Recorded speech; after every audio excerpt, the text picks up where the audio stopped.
Commission heard, I only received one contact, and that was from an adjacent property owner.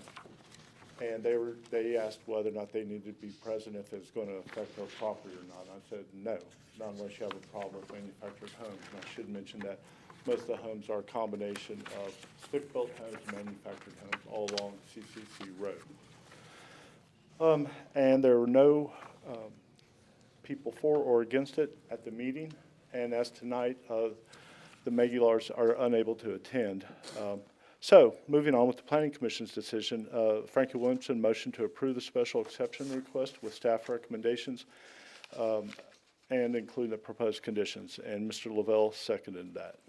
And they approved it with a vote of 8-0. All right. Thank you, Mr. Zodi. You're welcome, sir. Thank you, sir. I need a motion to open the public hearing So moved. for the Herrera manufactured home. Second. All in favor? Aye. Any opposed? Anyone here that'd like to speak on this matter? Seeing none, I'd like a motion to close the public hearing on the Herrera manufactured home. I also move. Second. All in favor? Aye? Aye. I made it. Oh, you made it? All right. Special exceptions accepted and passed. Now we've got special exception amendment, tropical treehouse. Greg, could you introduce the special exception to public hearing? Yes, sir. What I did with the staff report, I believe you all had a copy of this, was I just did a summary, executive summary update because at our rescheduled meeting on February 26th, the board tabled the initial request, the original special exception request, as Mr. McAuliffe, the applicant, had requested removing condition number 1, which would remove the requirement that farm workers can only rent from that property on Green Hill Road. The board tabled that, and so I would advise you all to table that or take a vote on that tabling, and then we can move on into this new special exception, because I did advertise for this special exception amendment request for the board's instructions, and sent adjacent property letters to all the neighbors, all the touching property owners. So what the board did is basically propose allowing farm workers and farm employees throughout who work in Nottoway County on farms and other operations to reside in one half of that duplex. The Planning Commission, therefore, they took it up last Tuesday night and discussed it, and I was struggling to give you all an accurate summary. It's kind of all over the place, and correct me if I'm out of my pocket, Mr. Ingram, but they really supported what y'all were trying to do to help Mr. McCollum, because nobody wants to see a vacant unit in the county, and if it extends to farm workers throughout the county, I think that's a positive. I did not receive any contacts of any adjacent property owners contacted me, nor did any show up at this particular meeting. Having said that, one of the things that the Planning Commission was struggling with, and I think Mr. Vice Chair Wolf really summed it up well. He said the real issue with duplexes is the fact that they're really meant to be closer to the urban areas, and they shouldn't be out in the country. And Mr. Williamson's duplex was mentioned just on the other side of the road. And looking back, I tend to agree. We want this to be rural. The comprehensive plan and the zoning ordinance is very clear on this. I think, and so I'll make a suggestion during department head hearing. But anyway, the Planning Commission, they held fast and basically stated that while they sympathize with the applicant, they were going to remain in denial, recommend denial. And so that moved forward. The motion to recommend denial, it was made by Kirby Wolfolk, and Sandra Pettis seconded the motion, and it was a vote to deny 7-0-1, and the abstention was Mr. Lavelle, because Mr. Lavelle did previous survey work for that site. So it comes before you all, denial for the special exception condition we were directed to respond to from last month. Okay. All right. I'll need a motion to open a public hearing on tropical treehouse. I'll make that motion. I'll second. All in favor? Aye. Anyone here that wishes to speak on this matter, Tropical Treehouse duplex?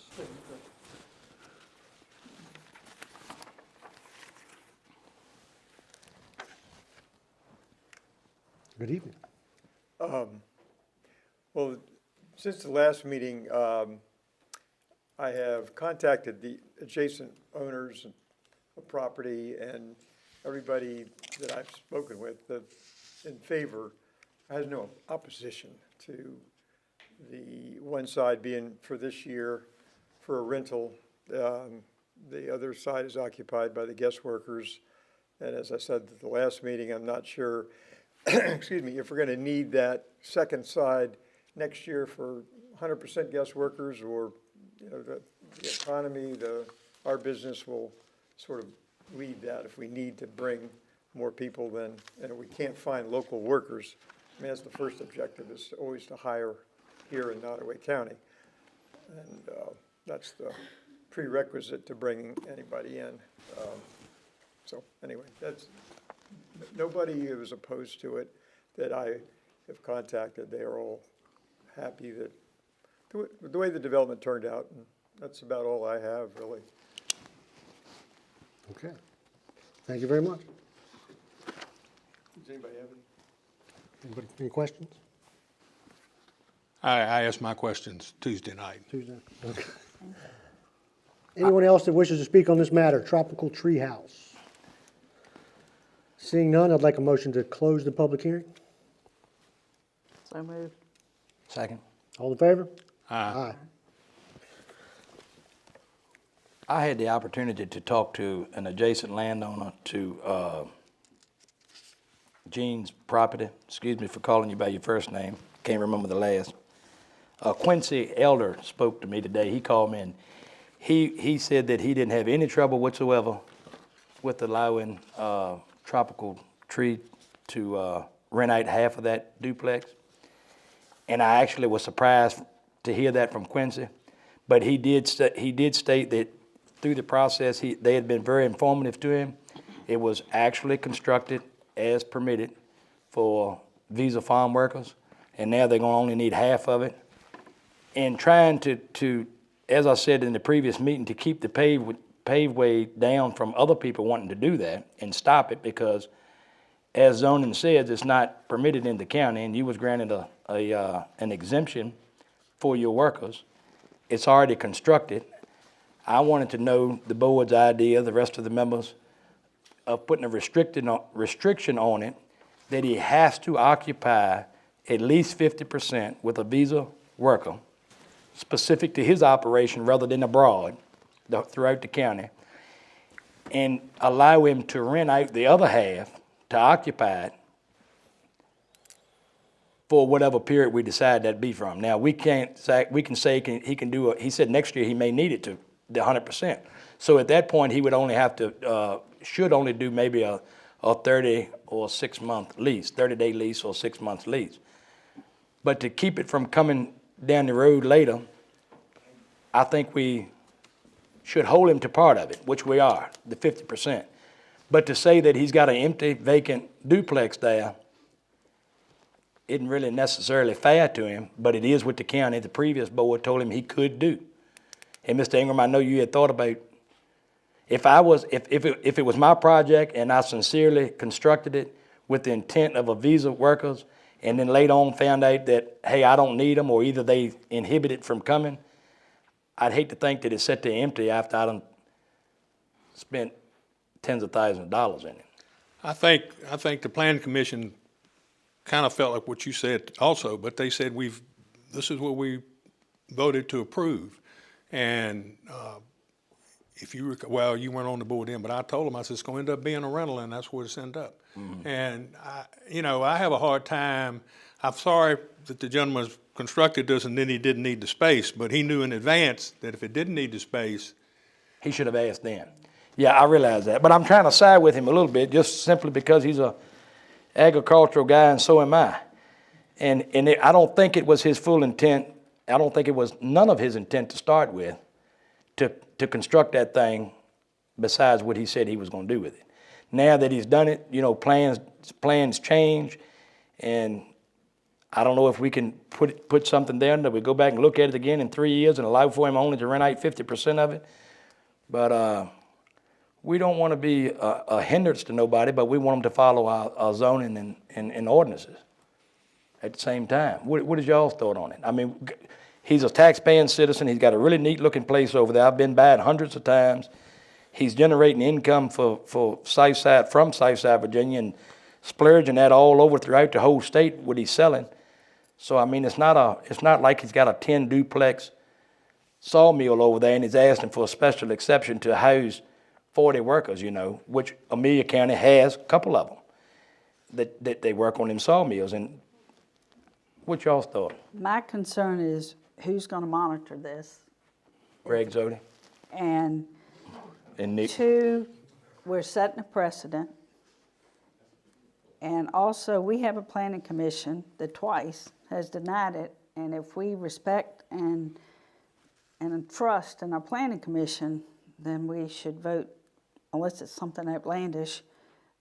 I'm gonna side with their vote, the planning commission's denial.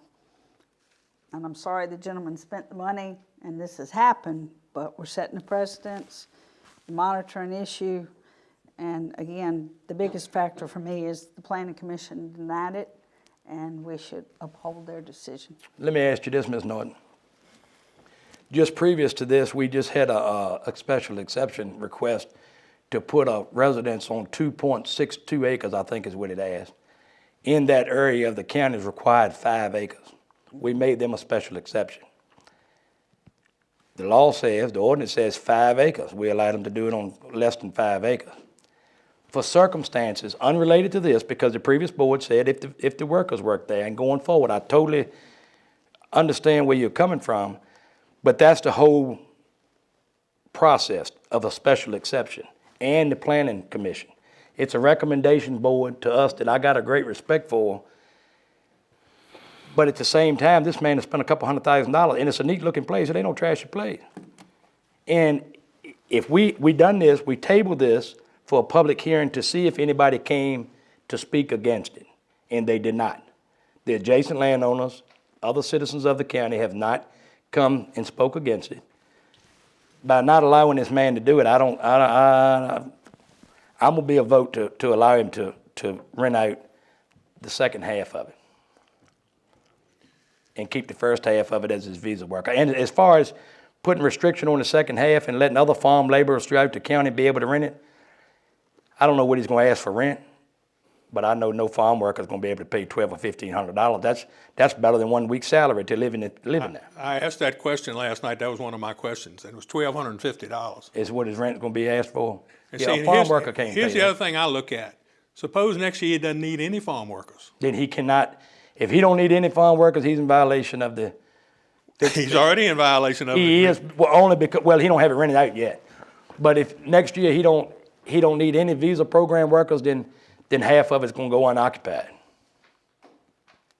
Just half of it? Yeah, because we're telling him he was supposed to have 100% occupied by visa workers. Well, Other words, he can't turn it into a rental duplex, the he's whole doing it thing. already now. He's wanting to do 50%. He's saying he's gonna keep 50% through his H-2A worker. Is he already living in there, is that right? Correct. This is their fourth year here, same people. Same folks. All right, so, and All right, that's I'll entertain- governed by the, I'll entertain a motion. I'd like to make the motion that we passed a special exception to grant him the right to rent out to the general public no more than 50% on I was gonna say an annual rental agreement, but until he comes and applies for any additional special exception, and hopefully that won't be the case. But 50% of the time, he's gotta rent it out to his, 50% of the duplex has to be rented by his H-2A worker.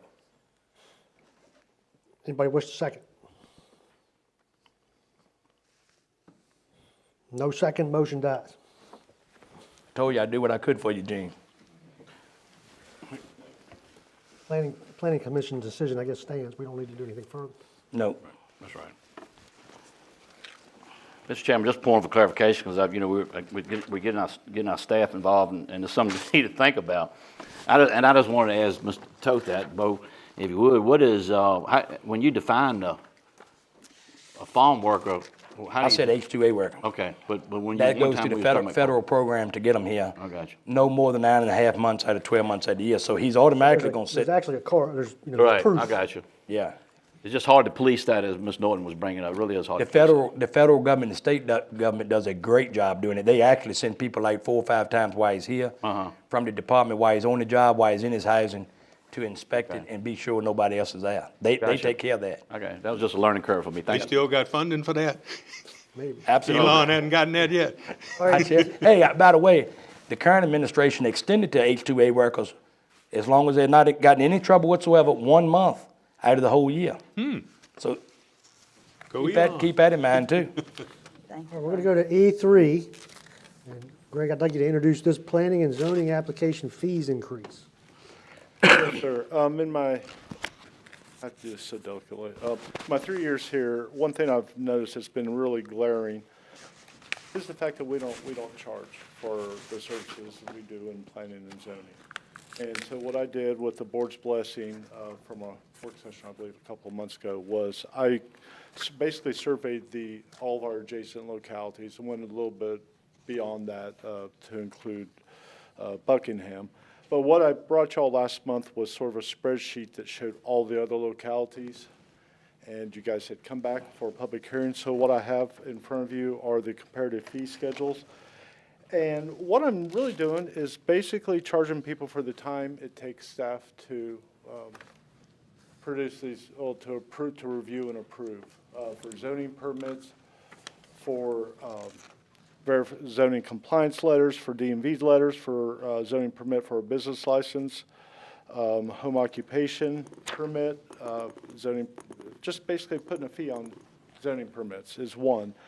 And also site plan review, lot line adjustments for subdivisions, resurvey, and an easement. I'm not going to worry about easement because those are typically civil, and that's not something I believe planning should be involved with. Sign permit, and then we don't currently charge for that. But also with minor and major subdivisions, I'm proposing that we increase it for a land division less than or equal to 3 lots would be $250, including the parent tract plus $50 per lot. And the major, which equals 3 or more lots, is $2,000 plus $50 a lot. Final plat review is going to be $200 plus $50 a lot. Preliminary plat review. And that's going to be, we'll probably rarely, if ever, see a preliminary plat review, because back in 2012, I believe it was, or maybe a little bit earlier, the General Assembly said that it's a voluntary effort, or voluntary for the developer to submit a preliminary plat. If it's larger than 50 lots, they have to submit a preliminary plat, but anything less than that, they're not obligated to, and I don't really see developers rushing to spend tens of thousands of dollars on preliminary plat. On the second page, family divisions, we've never charged for those before, as you can see in the blank space all the way down. Family cut would be $100, a single cut, just in general, would be $50. Plat reviews, we're charging a fee. Subdivision plan review, charge them because I get a lot of people coming in wanting advice on things, but that takes time for me doing my other tasks as well. I don't mean it to sound bad, but.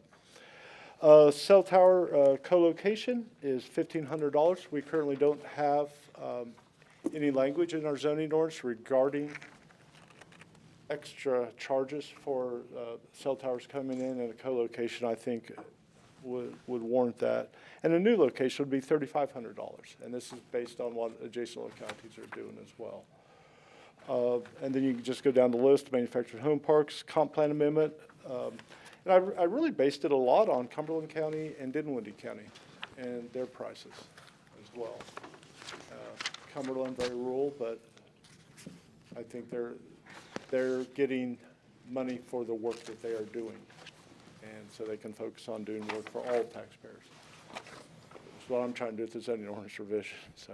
All right, I'd like a motion to open the hearing on the planning and zoning application fees increase. So moved. I'll second. All in favor? Is there anyone in the room who'd like to speak on this matter? Planning and zoning application fees increase. Seeing none, I'd like a motion to close the public hearing on planning and zoning application fees increase. Also move. Second. All in favor? Aye. Okay, guideline adoption, Public-Private Education Facilities and Infrastructure Act. Acronym is PPEA. Yeah, we gotta vote on that. Oh, We gotta vote on it. We gotta vote on the fees. okay. I'd like a motion to approve the fee structure. Planning and zoning. I'll make a motion that we approve the proposed increased fee. I'll second that. All in favor? Aye. Can I add something, though? He mentioned adding the language to the zoning ordinance, because we do not have language for fees, so we need to add that zoning ordinance language. Okay, Steve? Making that part of the motion? Yes, We amend that motion to that. You want me to add that to the motion? to add that to the motion. Add what to the motion? Withdraw your motion. and- Add the language to the zoning ordinance to increase fees, because there is no language in the zoning. Oh, yeah, I'll withdraw my previous motion, and I'd like to, county code. it's county In code? the county code. Yes, ma'am. Okay. Make a motion that we approve an increase in the fees and add the language to the zoning ordinance in the same motion. Yeah, and that was noted in the public advertisement as well. All right, I need a second. Second. Thank you. All in favor? Aye. Aye. Okay, thank you all. Thank you, Ms. Norton. And just to be clear, that's effective tomorrow. Okay. that Mrs. was Odie, good. can you give us estimated, since we're working on budget, estimated revenue impact from those increased, please? I know it's a, Go by last I really year. hope not now. no, but just, I'd Yes, like ma'am. to see the adjustment, what kind of money And I can- impact. What I can do is look through 2024 plats for, and then 2025, and then I can look at the zoning permits, try to work with staff. I know you don't have a crystal ball, but we need to know a little bit of guidance, so. A projection, maybe. Every penny, I'll do my helps. best, and I hope I can get it to you within 2 weeks. all right.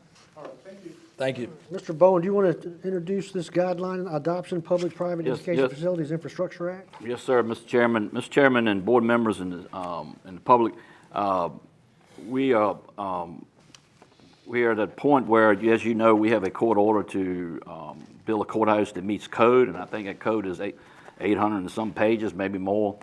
What I'm proposing here is the General Assembly. That's how they built the General Assembly building. They remodeled it. Also, the City of Petersburg has adopted us, and Cumberland, I met with them yesterday, and they're looking at the same, adopting these guidelines as well. This is the guidelines that enable the county to utilize the Public-Private Education Facilities and Infrastructure Act of 2002 that meets Virginia Code 56575, which is considered the PPEA, which grants the County of Nottoway, a responsible public entity as defined by the PPEA, the authority to create public-private partnerships for the development of a wide range of projects for public use if the county determines there's a need for the project and that private involvement may provide the project to the public in a timely or cost-effective manner. That's the introduction, sir, to adopting these guidelines. I can make a motion to open the hearing on the PPEA. So moved. Second. All in favor? Aye. I think we had one that wished to speak. Mr. Irby, you said you wanted to defer to this? Good evening. As a member of the Courthouse Committee, I've done a little research on the PPEA, and I think because of the fact that our county does not have staff to go through the process, which is going to be a very complicated process to get this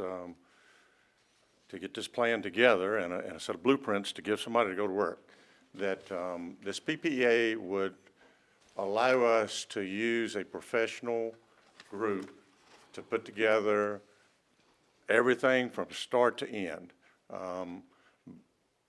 We just don't have the staff or the personnel or the knowledge to go through all of these steps. And we would have to bring on somebody, a third party, to help us do all of this if we don't go this route. Another big advantage that we have discovered is that when we get to that point that we do a contract with whoever we decide to use, if we decide to go this way, there will be a number in that contract that will be the maximum that we would have to spend as long as we stay within the contract means. And so we wouldn't have, there's been some horror stories of courthouses being built or government facilities that start out with a $30 million quote and end up costing $40 million. And with inflation the way it is today, this number in the contract that we would not have to worry about going over, I think is a very, very important part of using the PPEA. I'm asking you to add it to our code in the county that we can use this process. Thank you. Thank you, Mr. Irby. Is there anyone else out there that'd like to speak on PPEA? Seeing none? Yes.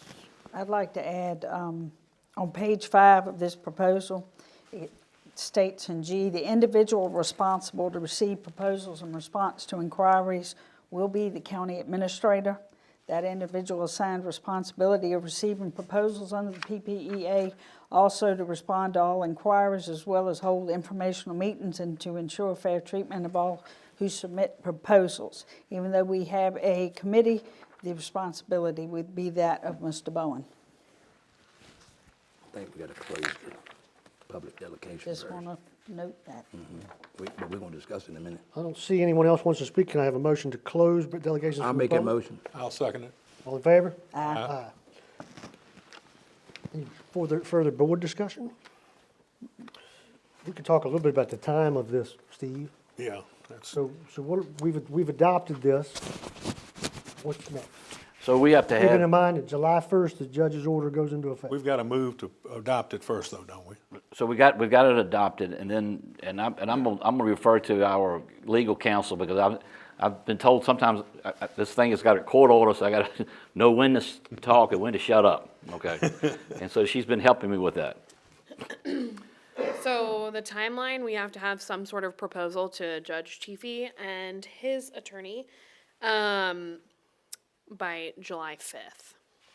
So we would pass these guidelines today, and if we were to pursue this method under these guidelines, then we would need to move quickly to meet that July deadline.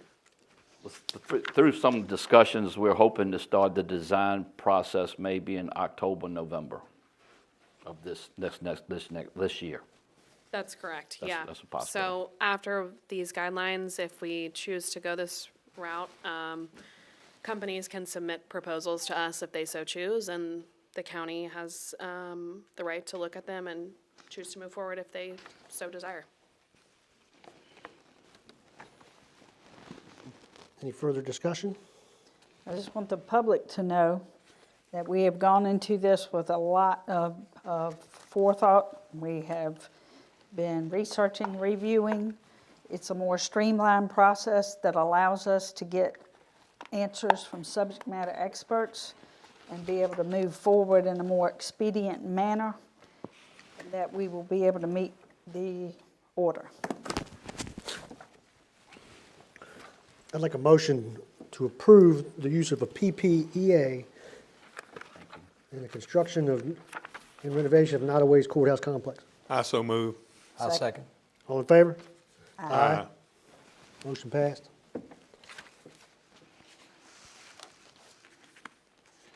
What's next, Mr. Bowen? Mr. Chairman, board members and the public, the next public hearing is on the disposition of property. We were, like the board to consider the sale of 4 acres of real property pursuant to section 15.2-1800 of the Code of Virginia, known as 1200 Darvis Road, Blackstone, Virginia, and designated as tax parcel number 51-94. Also in this proposal is the sale of 4.4 acres of real property pursuant to section 15.2-1800 of the Code of Virginia, known as 186 Reservation Road, Blackstone, Virginia, and designated as tax parcel 43-131. I move to open the public hearing. I'll second. All in favor? Aye. Is there anyone that would like to speak on this matter? Sale of 186 Reservation Road and sale of 1200 Darville's Road. Seeing none, I'd like a motion to close the public hearing. So move. Need a second? I'll second. All in favor? Aye. Any opposed? Like a motion to, Discussion. did I say it wrong? Discussion. Discussion. Close. All right, discussion. How are we gonna market this, just for general public knowledge? The 1200 Darville's Road is on the auction site now. The auction ends on the 27th. And I spoke with the auctioneer today. He's had several visits and probably 4 or 5 leads, and he's got 3 registered bidders. So hopefully this will be sold again. It'll be on the 27th. Okay. And a realtor's going to market the 4.48 acres, 186 Reservation Road, is that right? Yes, sir. We have a buyer in mind. Okay. Okay. I think the public needs to know also where these are located. This is Fort Barfoot, Fort Barfoot property. That's where So these are. Darville's Road is the bowling alley. Yes. And then Reservation Road is a house that's down in behind the old pole where they used to treat the telephone poles Right. across the railroad tracks up against Barfoot. Just for transparency to the public, the bowling alley was sold to a high bidder on an online auction. The high bidder placed a deposit down in which he lost because he didn't close on it by the closing date. That closing date was extended to him for a period of, I know 30 days, perhaps 60 days. 30 days. 30 days. 30 days, and he still was unable to close. With terms, but He had terms and conditions. It was a fee that was charged that never got collected, but it was charged. And on the deposit side, the county went into an agreement with the auction company that we were to get part of the deposit. So the county split that deposit, which was $20,000. The auction company got $10,000. The county got $10,000. We wish the sale would have been final and sold and closed upon, but since it's not, it's open back for bid until the believe- 27th. We can elect not to sell it for whatever the high bid if we don't think it's enough. I think the deposit's still being held by our attorney. Escrow account, but that's going to filter to us. Mr. Chair, I agree with transparency. I think that's it's good. But because of the transparency, the 186 Reservation Road, we had that sold, and folks knew it was on the market and nobody lived there, and we lost all our copper, and we don't have an AC unit in it anymore. So So it's imperative that we get it sold. we got to get closed. that thing sold. Yep. Okay. So we I don't know what else they can take. Right? If we follow the rules, Somebody read the paper. we get in trouble. If we announce where it's at, somebody's gonna steal something. Just the way it is. Unless we put them cameras we talked about on it. That would go a long ways to helping us. That's further discussion later. Yeah. So we're looking for a motion We're looking for a motion to sell these 2 properties. I'll make a motion that we sell the property located at 1200 Darville's Road and the property at 186 Reservation Road. So. You want separate motions, or you want? No, together be all right. Yeah. All right, I'll second that motion. All in favor? Aye. Aye. Motion passed. All right, thank you, Mr. Chairman. Thank you, board members. Okay, we're going to And we move on to presentations. We got the audit results.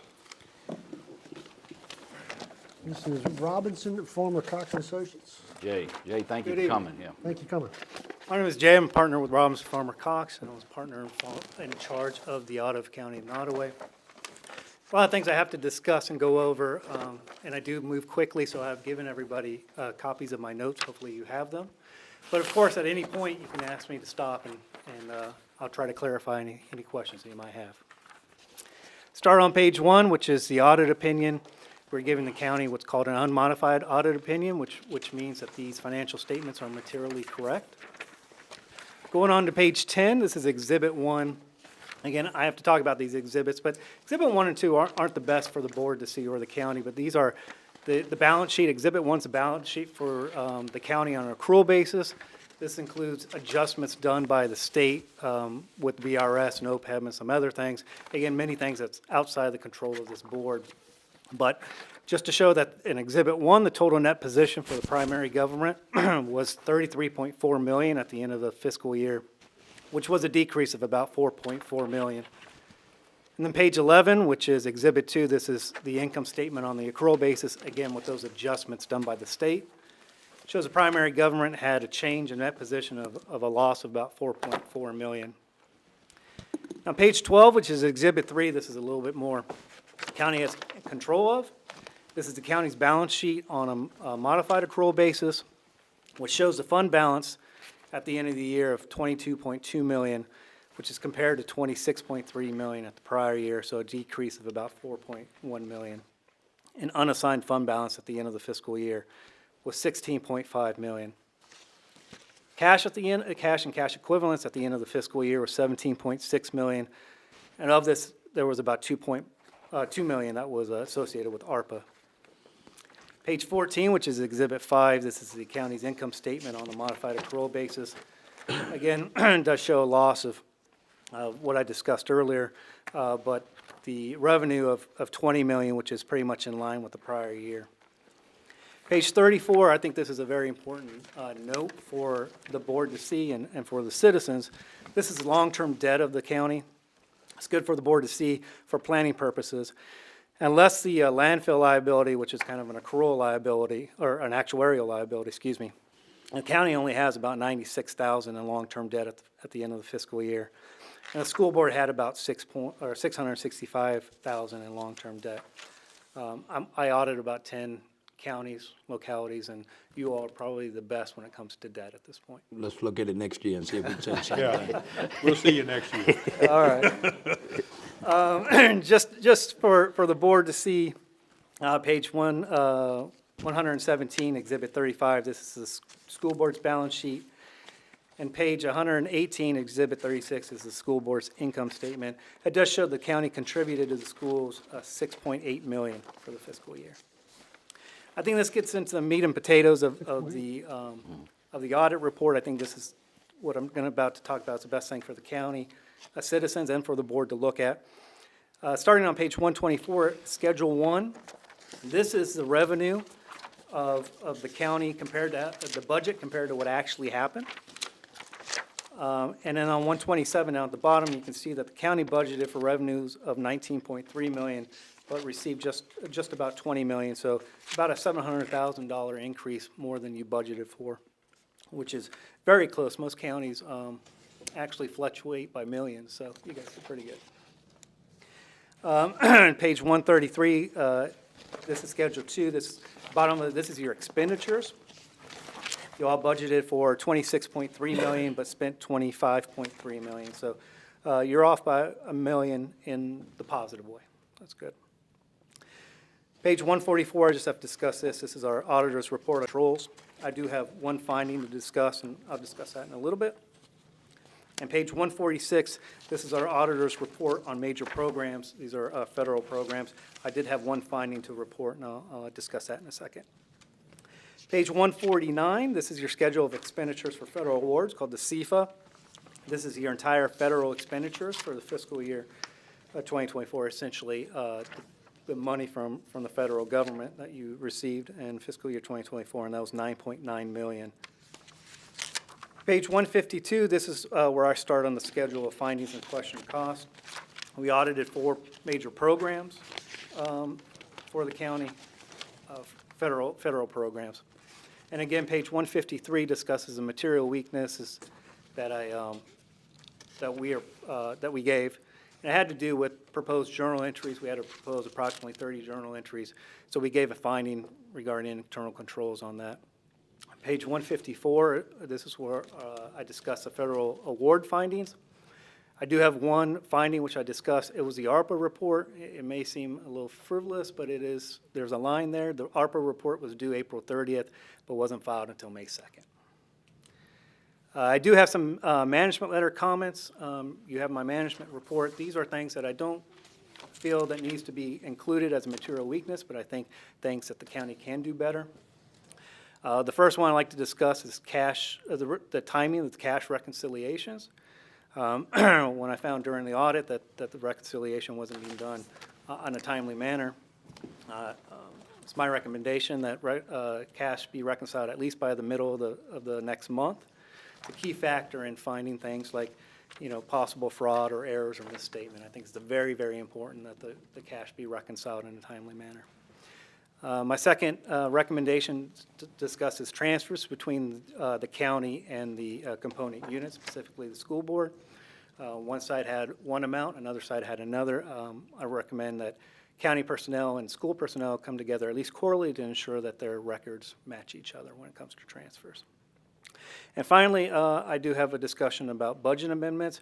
We found that budget amendments were lacking in the accounting system, weren't entered either properly or in full. And I think that's a very important part so the board can see at least what their budget management or the amendments match, and then what you're doing is matching what you've amended. Is there any questions? I will say before going into questions, there has been a lot of turnover.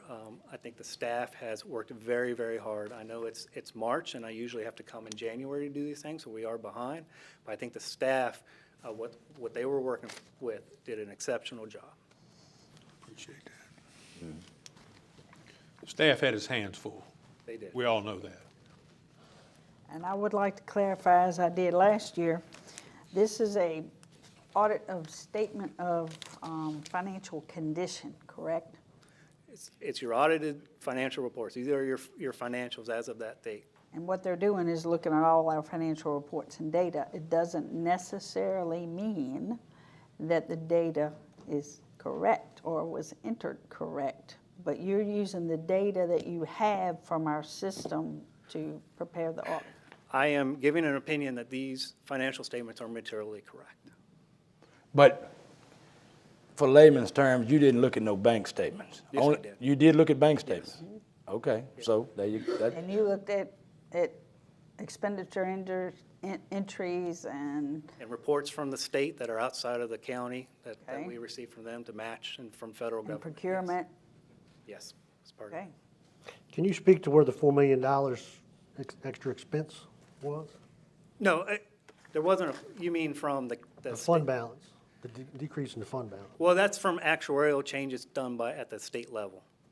A lot of things, if you're talking about exhibits 1 and 2, which are the accrual, or on the accrual basis, these are adjustments done by the state, whether they're VRS changes because of aging, or when they decide, if you look in the report, even if they decide to change 1% about some of their actuarials, it changes things by millions of dollars.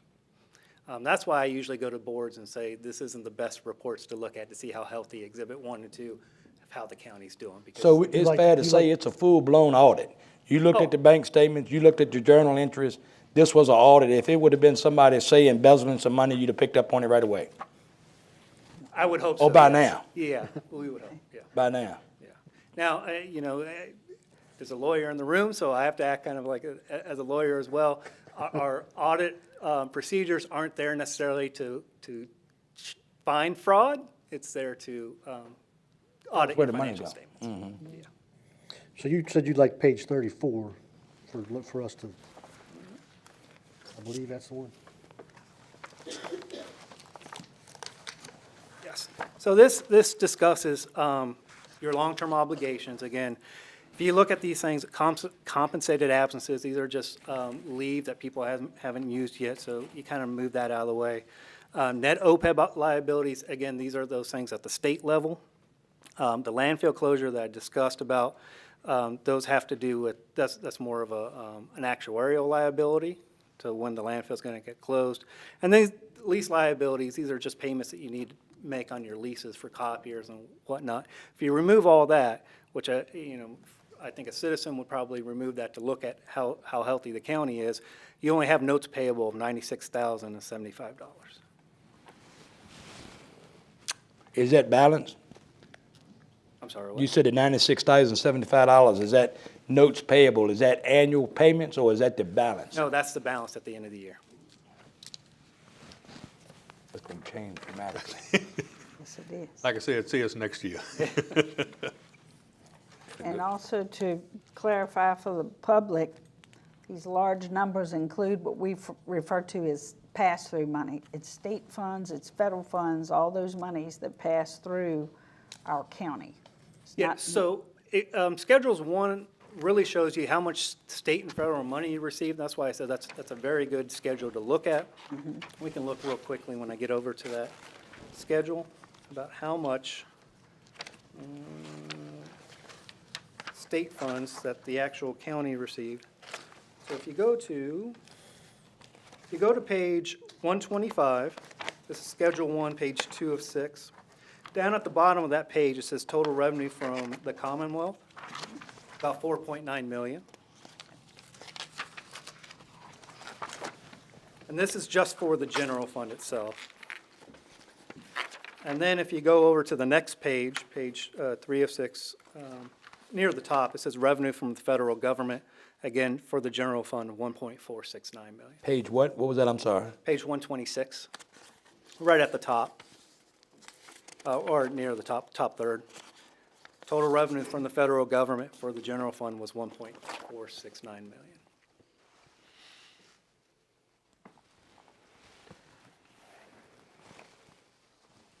Now, you do have other funds associated, the ARPA fund, and of course, you have some other smaller funds. If you go over to the next page, page 127, you can see that the 911 fund received $56,000 from the Commonwealth for the communication taxes.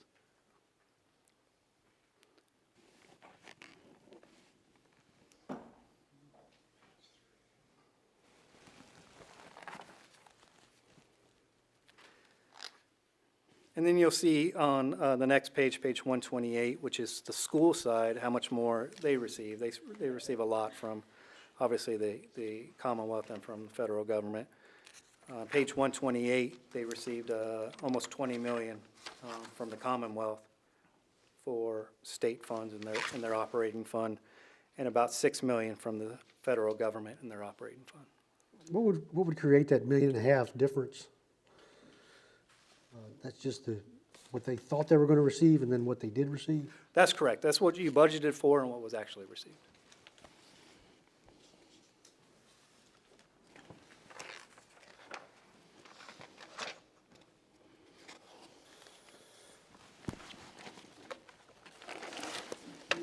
Any further discussion, ladies and gentlemen? Any more questions? Okay.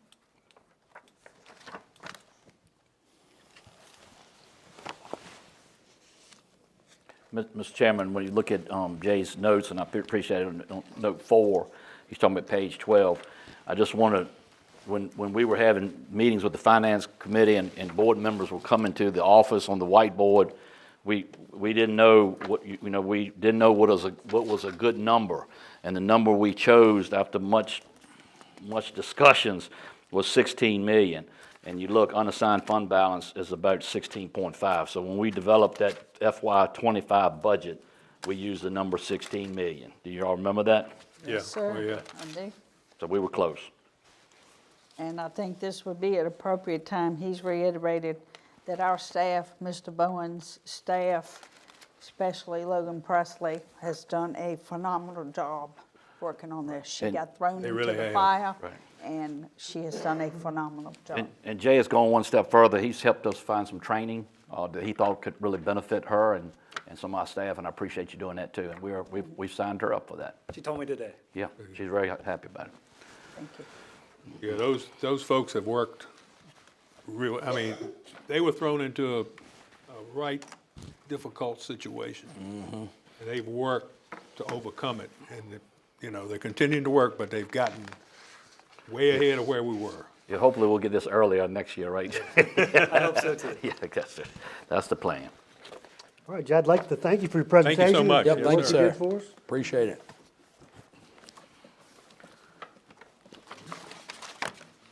All right, Mr. Chairman, I gotta find out where we are here. Going to department reports, Mr. French. We need to approve the, Oh, I'm hang on a sorry. second, Mr. French. Have to approve the audit. That's why we got her.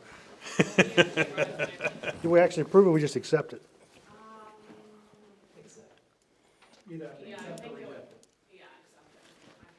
I'd like a motion for us to accept the audit. I'll make the motion that we accept the audit. I'll second. All in favor? Aye. Aye. Now, Mr. French. Mr. Chair, members of the board, good evening.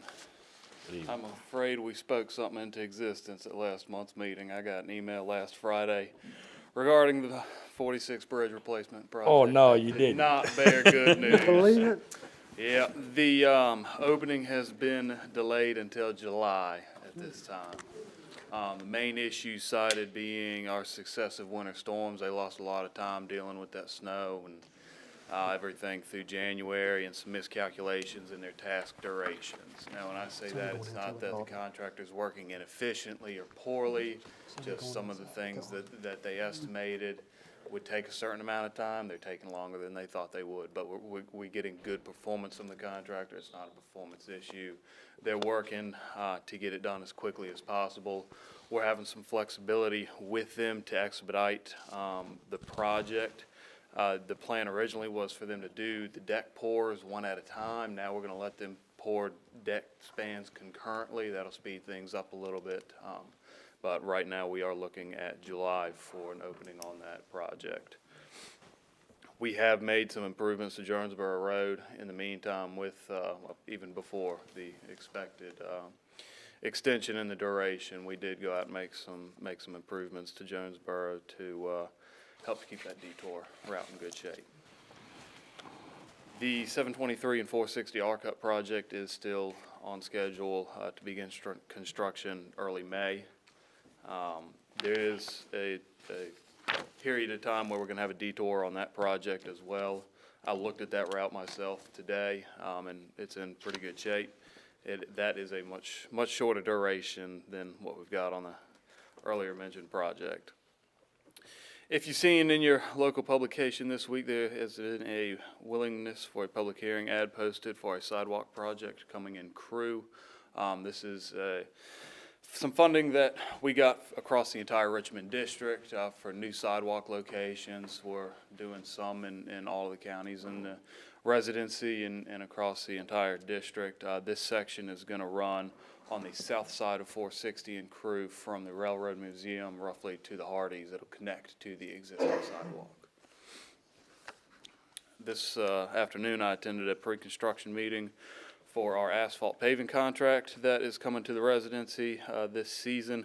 Same contractor we had last year, pretty good performance from them.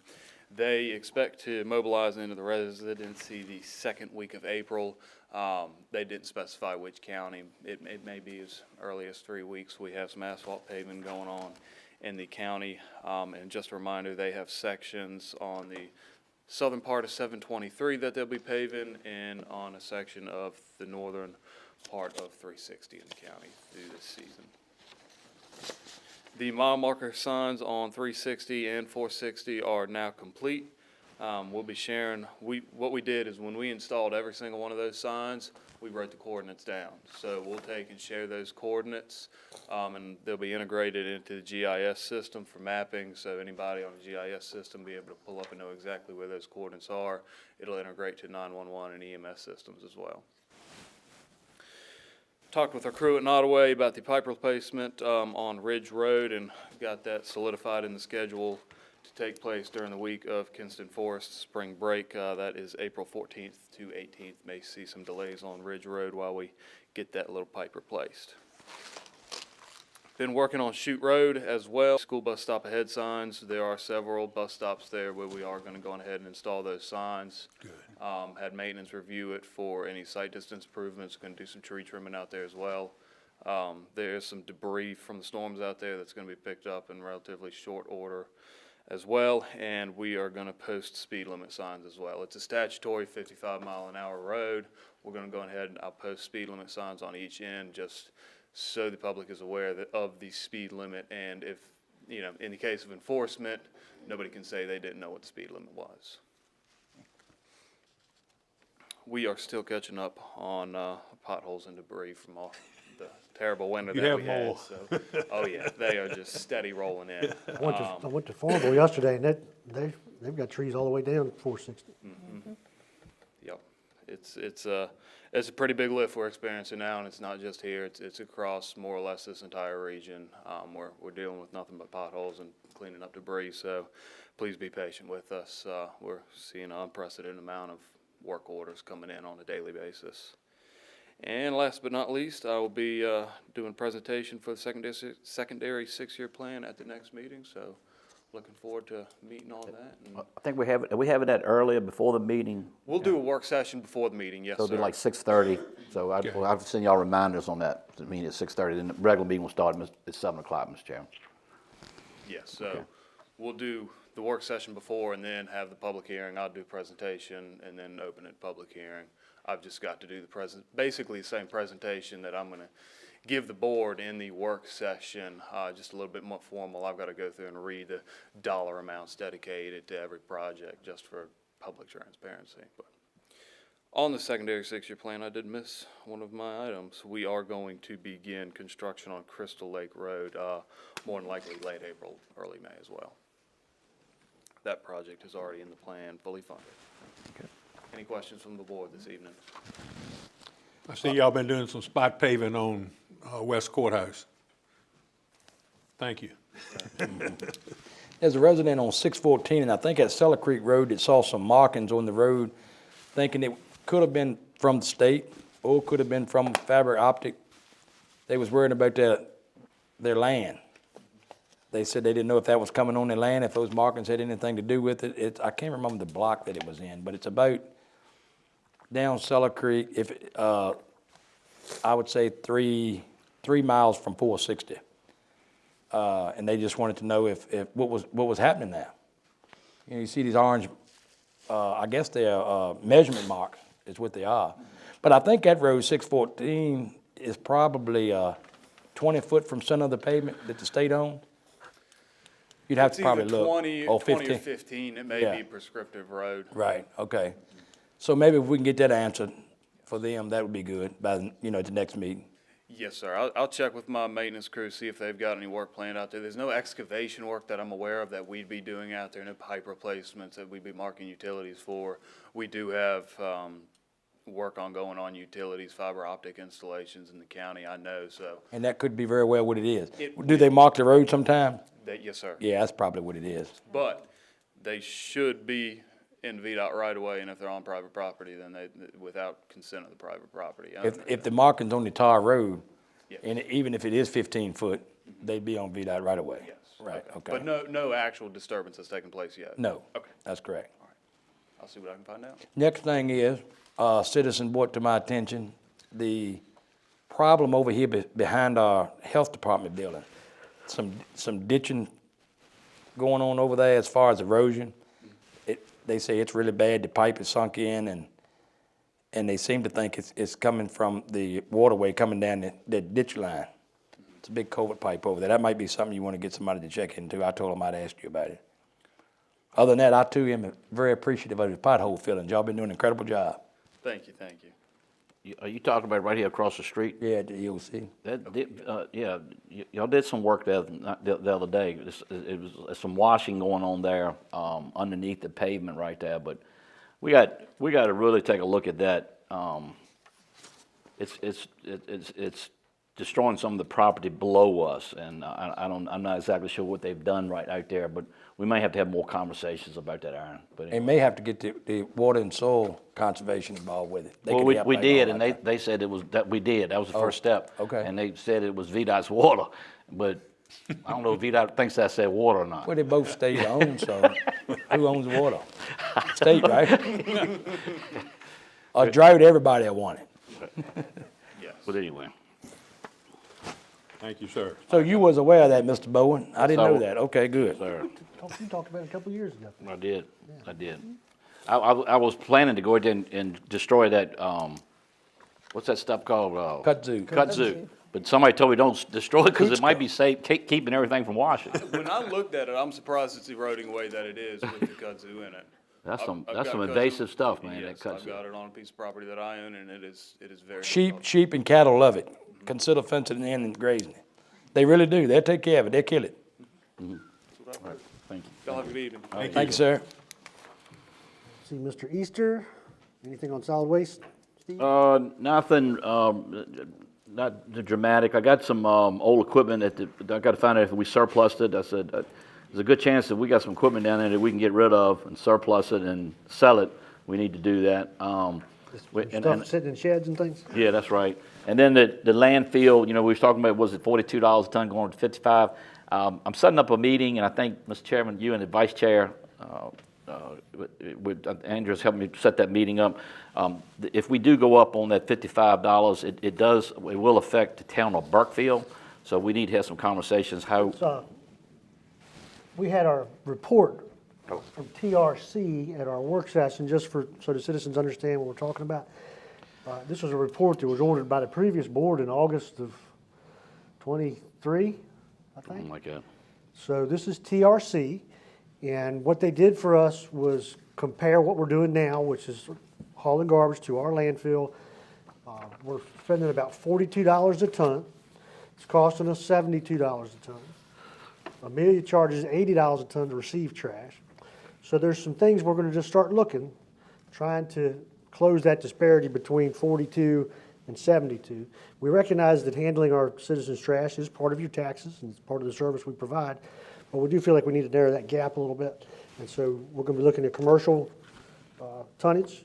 So if you're a contractor, you're maybe not gonna be at $42. You might be a little more. We're gonna be talking to the towns to see who gets affected by what we do.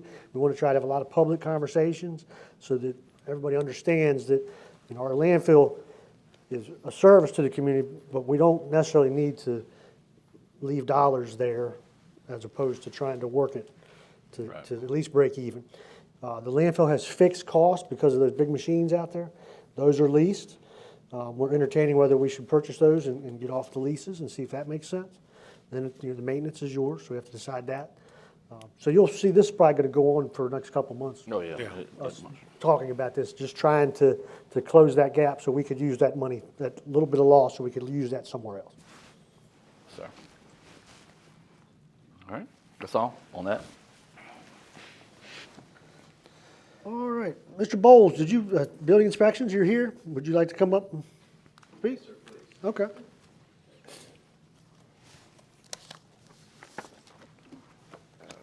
Been a little while since I had a chance to address you all, and I just wanted to give a little bit of a report as to what we're doing, not just inspecting, plan review, and things like that, but we're also trying to reach out to the community and find ways of providing better services to the community. Just a quick outline of something that we're doing in the next calendar 2 weeks. On the 24th, Virginia Department of Emergency Management will be presenting training on Crisis Track, which is a disaster assessment program. We've reached out to other localities. Buddy Hyde has reached out to his peers. I've reached out to other building officials, and we have some of the people representing our department and the town that will be there. And the reason for doing it this way is that because we have such a small staff, when we need to go out and assess the damage, it's going to take a large group of people to be able to cover that amount of ground quickly so that we can report to VDM and FEMA those numbers. That falls into my wheelhouse just as the building official, because what we'll be reporting is damage to structures and things of that nature. On the 26th, I will be attending a regional building officials meeting. It happens every other month. This is in the VBCOA. This association is the Virginia Building Code Officials Association. This organization is the body that's responsible for providing the amendments to the International Code Council's codes that are adopted at the international level, and those are then presented after a 3-year review cycle to the legislator. And this is a time for the building officials to address concerns that they see in their localities and just kind of talk about what they're seeing. The reason I mention this is at vbcoa.org, which is the association website, there is a code change companion guide, and this talks about all of the code changes that have happened under the 21 code, which is now currently in force. It happened January 19th, and so I had a contractor recently explain to me that he wished he'd had a little bit more public outreach because some of the things that were changed have dollars and real costs. So that would help them for planning. So this is just an opportunity for me to say publicly that if you would like to review those things, they're available on that website. On the 3rd, we're meeting in Prince Edward with the Executive Director of VMMHA, and this is the Manufacturer and Modular Housing Association, and this is to discuss off-site built construction. All the building officials in the region will be meeting there with this gentleman and DHCD to have an opportunity to discuss off-site construction. We'll be bringing up the topic of tiny houses, among other things, and it's just going to be an informal meeting for us to have an opportunity to discuss with the local contractors, the local companies that do this work, to make sure that we're all on the same page and we're performing like they would like to, and that they're also meeting what our expectations are from the code's perspective. And then on the 9th, our department will be presenting at the Blackstone Chamber. So if you have any requests for topics that you'd like to have us discuss as the building department, we would welcome that. You can find our contact information on the website at nottoway.org. Looking forward to having an opportunity to reach out to the community that way. Also, Building Safety Month is coming up in May. We're looking to actually do this for the first time. It's going to take it's going to be a little bit of a learning curve for us to do that, but I'm going to be attending a webinar with the International Code Council and just looking at what their layout is for what that month-long event would look like. And this is another chance to have awareness raised for public safety for in the buildings, for building. The only other thing that I would add is that I'm going to give a shout out to Melissa, our permit technician. She's finished all of her training, and soon she'll be testing for her certification. And just to let you all know, I will be testing soon for the Erosion and Sediment Control Program Administrator certification so that I can begin those duties officially. I'll be looking to have DEQ come and review our program to make sure that we're in compliance, and we'll be looking a little bit more closely to construction impacted erosion and sediment control. So thank you for everything you do, and that's all. All right. Thank you, Nick. Thank you, Mr. Bowles. Thank you, sir.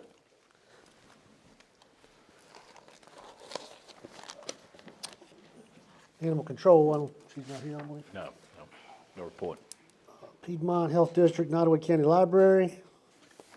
The Health District, that's Dr. Allman. I met with her today, just real quick. I'm showing them a possibility if we, once we start this project, I got to move some folks around. So they are looking at some property in Crew to be relocated. But nothing in stone yet. Nottoway County School Board. Dr. Grimes. Welcome. Thank you, sir. Mr. Chairman, board members, Mr. Bowen, it is indeed a pleasure and a privilege to stand before you this evening. Just a couple of quick updates. Monday, March 31st through Friday, April 4th is spring break for Nottoway County Public Schools. And with spring break, that signifies the upcoming, fast approaching end of the school year, which is unbelievable that it's here already. And I don't know how aware you are, but pretty much the month of May is consumed with testing. So once we return from spring break, we'll do those final preparations with our students to ensure that they are ready, and then we'll have testing in May, and graduation is the first Saturday in June. So this school year has sped by. We are pleased with what we have accomplished so far this year and are looking forward to seeing our students make great progress. Thank you all for your partnership, your willingness to meet with our board, and your staff to meet with us. Thank you. Thank you, Dr. Brown. Thank you. Let's see, Shannon Reed, Social Services. No report, sir. No report. And Greg Zodi, Planning and Economic Development. Good evening once again. I just want to run down some of our economic development activities for you all tonight. You've heard most of my planning stuff for the past month and whatnot. I've been attending the VADI management team Zoom meetings monthly and everything. And apparently, according to River Street, the VDOT permits have been issued and building permits have been submitted to commence construction at the Cox Road site by the second quarter. And for those not familiar with it, Speaking to the mic there. and for those who aren't familiar with the Cox Road site for the equipment shelter, that is going to provide service to You said pick. permits have been issued. Yes, sir. That is, I asked them. So River Street Twice. trucks will be seen inbound. Don't have the biggest lungs, but I'm gonna hold my breath, sir. Okay.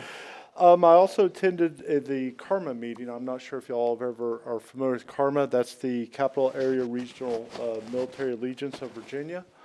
We either meet at Fort Gregg or in Prince George County or here at Fort Barfoot. And it's a really neat meeting because the new base commander spoke, and the past Colonel, he gave a few words, but it's really good. It's a very, very good meeting. And I noticed a lot of chamber members were present there. And there was no presence other than myself. And then Lucy Cook from Southside Electric. Those are the only representatives we had from the county. So I just want you all to be aware of that. So what I did do is talk to the Prince George Chamber of Commerce president after the meeting. And we're both interested in pursuing hospitality opportunities around both our bases. And I think I suggest we do a small task force to do that, and perhaps grab some folks from Blackstone to participate with us, but at our next meeting, we'll discuss that further. I do want to ask about, one thing I had in my staff report was the acreage at Pickup Park. And I did some additions, and I just really focused on what's outside of the park at this time. And that's 400. Outside the gate. Sorry? Outside the gate? Yes, sir, thank you. It's 437 acres rounded, but I do have questions. We have, I will remove the Reservation Road, Nottoway Lanes, and then the house on the north side of Darville's. Has that already been sold? Would you ask that one more time? You said Nottoway Lanes to where? Nottoway Lanes, and then there's a Reservation Road. Those are both, I'm going to remove those from this database. From the There's- 437? The other house has not been sold. We still have a tenant there that, Okay, we're waiting. understood. Thank you. I'll keep that on there. it's not for sale tomorrow. We're just waiting. Okay, understood. But that's, and one thing I did make, and I'm making progress with our data, I'm putting in the new plats that outline the properties that are for sale at Pickup Park. But one that's always, people have had questions about was this piece on the north side of Darville's Road. That's owned by Virginia Tech. It's not owned by LRA. So I just want to be clear on that. That's 167 acres. That's not in our inventory. Gorgeous land, but regardless. And that's about all I had this evening. Although one thing I would like to say is I wish Mr. Buddy Hyde a very happy birthday today. He's 37 years old, Looky and there. believe it or not, I'm 5 years younger than him. I just want to leave it with that. Greg, See, all you- of you- Greg, there was one thing you mentioned, you said you wanted to mention about duplexes. Yes, sir, thank you. Duplexes in agriculture. Yes, sir. As special exception, what would you like to do about that? What I'm proposing, the board direct me to pursue this, is at our next public hearing for the planning commission, is that the staff, I will present, doing a strike-through, removing duplexes from the A1 zoning district. So still elements in conservation and, of course, towns, so Yes, keep it at for you want to try to, you're conservation. trying to get it back to those, Comp plan, So what it's zoned Yes. for. yes. Before.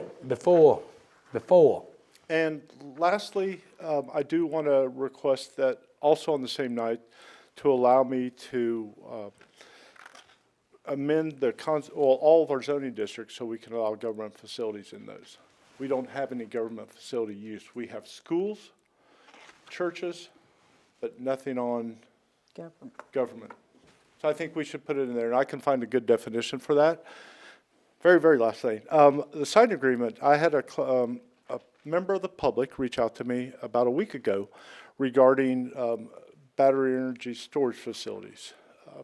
We mentioned that it's permitted through a special exception permit in our ordinance. But what's not captured is on our siting agreements, because according to state code, they're eligible for siting agreement, revenue share agreements. What I would propose is allow me to work with our council and come up with something, a draft amendment to that siting agreement that we signed off on, or that you all approved on December 19th, I believe it was. Bring it back to y'all. We need to get that amended, because well, we're small, any small project data, small solar, those, they come with batteries. So just make it so it all matches. And for the general public and for y'all as well, the Planning Commission did discuss the proposed solar ordinance as amended as of February 13th. Mr. Dickey, what I will say is that the one comment I heard prior to the meeting was from Vice Chair Wolfolk. And he said, look, if we're just going to open it up for 170 megawatts, the county, we don't need medium scales. Medium scales does not exist, if that's the case. And What's the definition for medium scale? it's basically, and I'm not I'm being, asking you what everybody out there is wondering. well, what it is anything that's greater than 4 acres. Because 4 acres, you can do a small-scale facility, and I honestly think that should remain in the ordinance. But anything above that, which would include the current ordinance, which is 50 acres under panel or 50 megawatts. And so he suggested that one change. Regarding the public hearing, they're ready to go to public hearing on April 15th. I've worked with our council to ensure that I'm providing an accurate and legal advertisement. And so we're ready. And are we still scheduled, the board's still scheduled for the 17th? In April? I would like to comment, I was at the meeting. They're not happy about that, Happy about, having another public hearing. oh, I'm sure they're not. I knew they weren't gonna be when y'all adopted it. Well, what I'm saying is, the comments were made to me that, why does the planning commission do anything? Really? Yes, they're very upset about it. And, I kinda had to I agree with understand, them. yeah, why do you have the planning commission? It's just like that, what we talked about a little while ago. I mean, you know, it's a sore subject. One gentleman said our ordinance that we passed is what the public told us they wanted.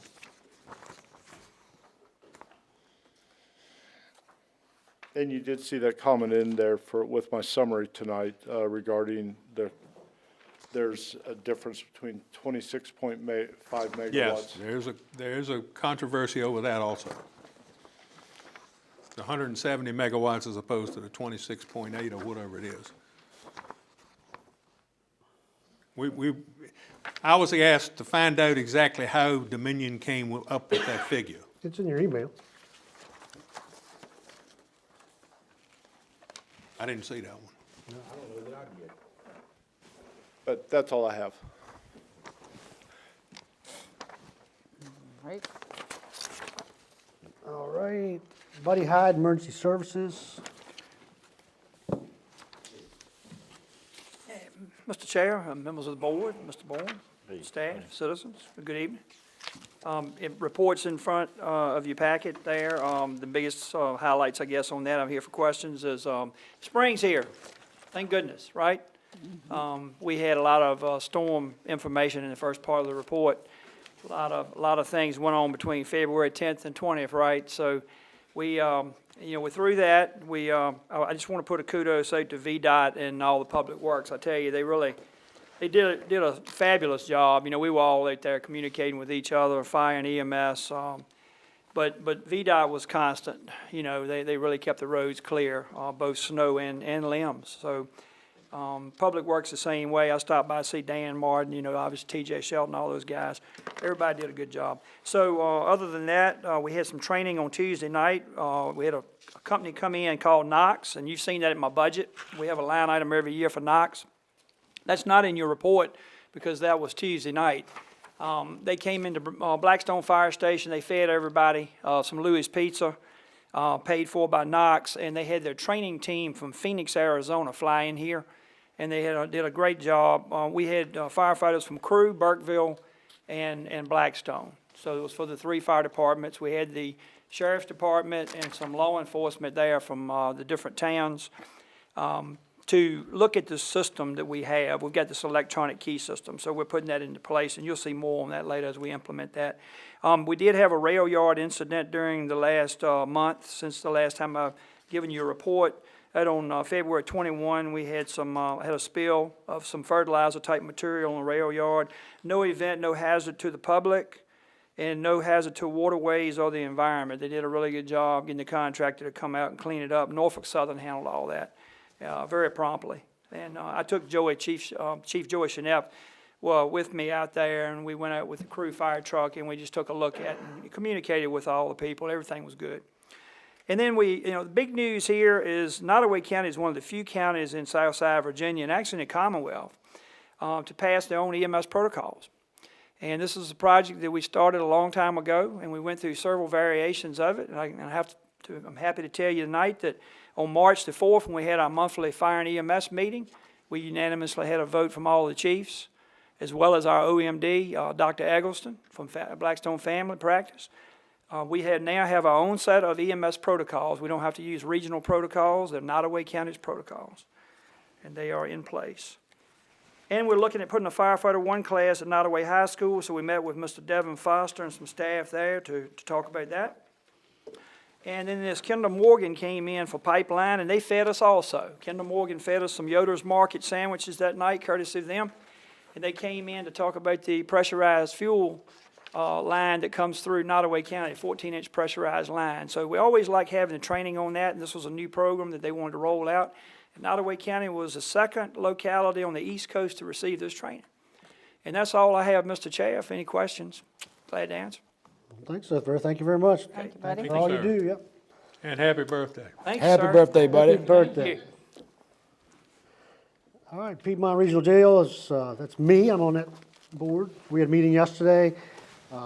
Things are going on fine. The capital improvement projects that were being completed because of the security breach last year or 18 months ago, those are about complete, and there's no other large projects on the horizon. So that's the touch fence, and then all the new doors and locks, and the portico, and everything seems to be going fine. We had about 197 federal inmates yesterday, so that's improved our bottom line as far as the income, so it'll help Nottoway.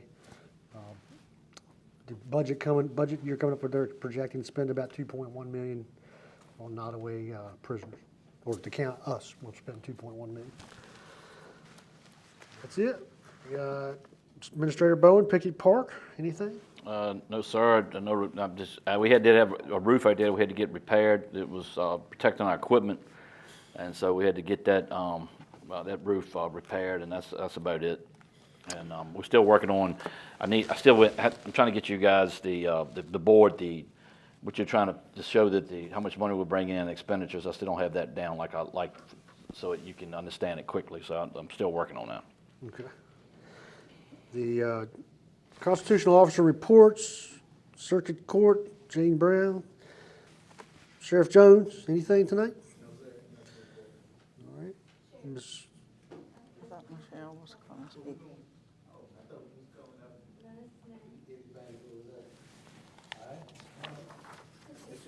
So I think he has a report, Mr. He has a report.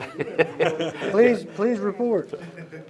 I'm lead administrative operations manager here. Okay. Good evening, how are y'all? Good He got evening. He got you all the way here and then didn't, he wasn't gonna take you down. Got me here, my boy. It'll be later in the agenda. So when we had our budget meeting a couple weeks ago, I met with you all and we discussed some things that would help improve dispatch. We were approached by somebody in the county administrator's office to try to see what we could do to make things better and try to keep from moving dispatch from Sheriff Jones to somebody else. So I've done some research. I don't know if y'all know, but I've been with the Sheriff's Department for 20 years. I started there as a dispatcher when I was 18 years old. Dispatch is my heart, and I know the ins and outs of it and have watched it succeed, and I've watched its failures. I have watched the people come in and go. So I'm confident that I have a good understanding of what needs to happen in that office. So the first thing that I looked into was a consulting firm. And I want to say by consulting firm, it's more than just somebody coming to look to tell you what's wrong with it. These people want to come in and help you fix it. The biggest thing that we see in dispatch is that the training is not where it needs to be. There is a huge lack in training. And this has happened because of the constant turnover that we have faced in our office with different directors, different supervisors, and then with the constant turnover of dispatchers. At one point, we were down to 4 dispatchers with no supervision, and those dispatchers are no longer with us, and that was just in 2021. So essentially, we have brand-new dispatchers in there since 2021 that have not been fully trained because we haven't had the people there or the training program to do so. So this consulting firm would come in, they would help us build a training manual as well as build what they call a training notebook.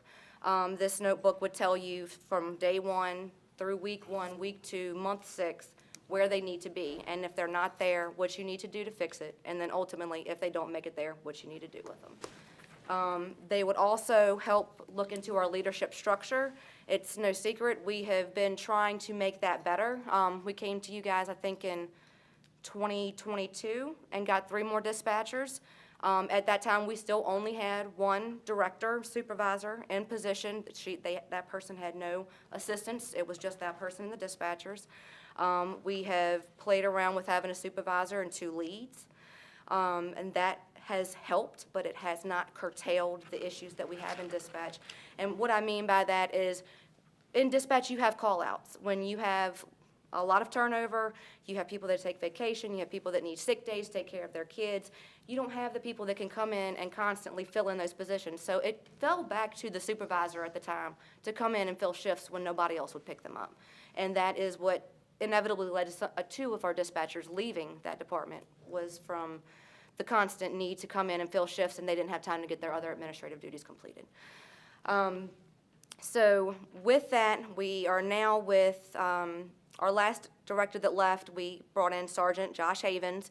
He is ultimately our director. He has a supervisor under him and 2 leads. And that still doesn't seem like it's where it needs to be. So we want this firm to come in and help us build something that's going to work. And we want them to help us for when we have the turnover in the future, we have something to fall back on. We don't have to worry about losing all of our knowledge with that 1 person. There will be a redundancy in the office that this firm will help us create. Additionally, I have asked the board for that money in our budget. However, there is a grant that became available shortly after our budget came up that is 100% funding, no match, that we are applying for. I think the likelihood of us getting that is good. So the board hopefully won't have to give us any money for that. That's something that the state will fund us for. Also, in our budget, we asked for a new director position, ultimately putting Josh back on the road where he needs to be, and a director that would be in the office to solely focus on dispatch that won't have priorities in many different places. And I wanted to pitch this to you guys. We currently have 1 open position in dispatch. The salary currently for that position is $39,394. With the 3% in July, it'll be over $40,000, and if that 6% goes through, it'll be almost $43,000. We could keep that position vacant and use part of that towards a director position. I just want to throw that out there. We want to help you guys, and we want you guys to help us, so whatever we can do to make that happen, we are here to work with you guys. All right. Michelle, you said the grant, that grant could potentially cover 100% of the consultant. But, and I'll make this public, you and I have been talking in the sheriff trying to resolve this along with some other department heads. That they couldn't come in until about July 1st, correct? Correct, that's when their availability is. When will we know about this grant? The grant, in what I have read, says they would not let us know until June, July. So really, you may need a commitment from the board saying we're willing to pay that in hopes of getting it back in the form of a grant. Either way, it needs to take place, and you kind of need to get on that schedule for it to happen to this July the 1st, is that right? Correct. And that range, the consultants, depending on which one y'all chose, thought it was better for the department was 50,000 being on the low side, and I think like 140 or 50,000. 90,000 was the highest. But you found one in the middle that you thought would be best suitable for 80,000. And how long is that, how long do they consult for on that It's a 80,000? 9-month project, and I did bring some printouts for you guys if you want to take them and read them later. Sure. Here, you can do it. It includes their full proposal, what they would do, what it would entail. Thanks, sir. Also included in there is a brochure for Equiture. Equiture is a quality assurance vendor that takes all of our 911 calls, our radio traffic, our calls for service. They put it together for us, they rate it, and it also allows the supervisors and leads to go in and look at it and critique your dispatchers and help them know where they need to improve. I'm also including that on this grant, just so you're aware. If we're gonna make improvements, I wanna make sure we're going for the best. And, It sounds like y'all been working hard at it. You ain't been sitting over there on your hand. We've got, Despite some few people in the public seem to think that you are. I knew better. That's the reason I investigated for myself. I have a question, Michelle. Yes. I appreciate you wanting to do salary savings. You said you could probably save about 40,000 by not filling the position, but yet and still you said filling the shifts are an issue. So if you don't fill the position. It's gotten better with our 13 positions, and before we put Josh into place, that last position was a director position. And she's speaking specifically to dispatch position, not the patrol position. Okay. we've I got had to some, ask that we've same got some question. technology that we're investing in. So we're, with our GIS and then with the phone, The Power power phone, we'll be phone. talking about that in a little bit. so those things will be coming in while this consultant's here? Yes, And they're probably familiar with They these are. things? So that would help with our new technology that's gonna help dispatch. Okay. also, we don't want to lose a dispatch position. Of course, we would rather have an extra position because the more dispatchers, the better. We are still a very small agency. I think some of you have been in there. We don't have a lot of space. We can be jam-packed in there like sardines some days. So we can make it work with 13. Down the road, we could look at adding more positions. I don't think that time is right now. I think that we can make it work with taking that 13th position The and using time it. might be now, because as we pursue the renovation and the moving around of office space, we might have to keep that in mind. Absolutely, yep. I appreciate y'all willingness to want to sacrifice the position to better help us cost fund this thing, knowing what kind of financial crunch the county's in. You know, and y'all aware of that, and that's the reason you're willing to do that, and I'm appreciative for that. I think we all are. I think you're right, Mr. Ingram. Thank you for your hard work, Michelle. All right, thank you. Thank y'all. Thank y'all. Sheriff, you got a haircut or you need one? That rain was cold today, wasn't it, Sheriff? Tammy Rayford, treasurer. Christy Hudson, Leanne, anybody? Commissioner Revenue, Commonwealth Attorney, no? No, All right, we're going to unfinished business. Ongoing project committee reports is going to be the supervisors, administrator, and Bowen. And then at the end of this is where, if you've been to one of your other boards and you'd like to make a report, that's where you do that. That's going to be LF. He's going to come in, I believe, on J1. J1. Yeah, Mr. Chairman, as far as my reports go, I'd rather save some of mine for M, and one of mine is, of course, is J1, so I'm okay with just hold tight. All right, so we've got, shelter's going to be lying on its own, J1. We got good news there. We heard a little bit about broadband. The permits have been pulled. That's good.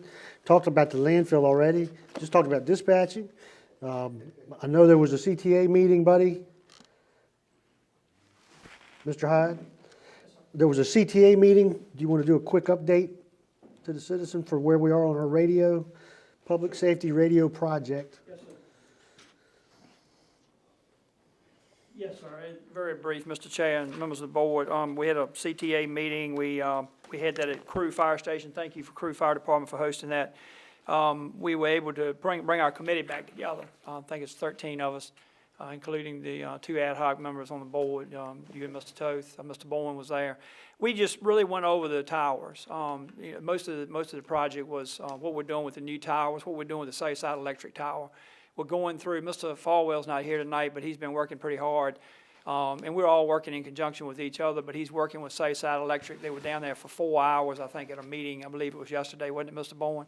I think it was yesterday. It was. They, obviously we have an overloading issue down there, and we're gonna have to brace that tower, it looks like. So, there's some costs being, put out there on how much it would cost to brace that tower. But it's gonna improve that tower for their use as well. Still the best place between the 2 towns for us to have a tower site. Was it the repeater issue with Burkeville solved? That was, it's not totally resolved. It's been put on there, but it's gonna have to, go to another location. So that's gonna come later. Yeah, that'll come later. I think right now it's up and running. But a lot of that hardware is not on the tower itself. So that'll be something that'll be, I think we're looking at a location up towards Burkeville, up that way. Hang right there a second, buddy. Anybody have any committee reports, Board of Supervisors? Anything extra? I wanted to make comment, Piedmont Senior Resources will be hosting a free medical clinic for all senior citizens. It's going to be held March 29th and 30th at Cumberland High School.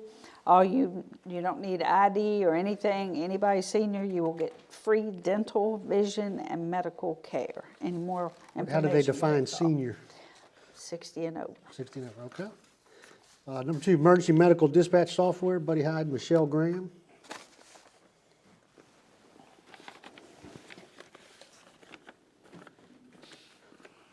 There we go. All right. 2 experts. Teamwork.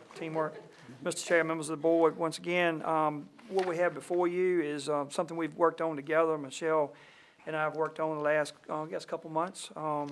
Actually started back at the beginning of the year. We applied for a Office of EMS grant. So it comes through EMS, the Department of Health, because this is primarily an emergency medical dispatch system.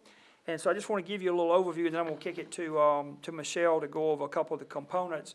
One thing is called total response. We're not calling it power phone anymore. That's just a subset of total response.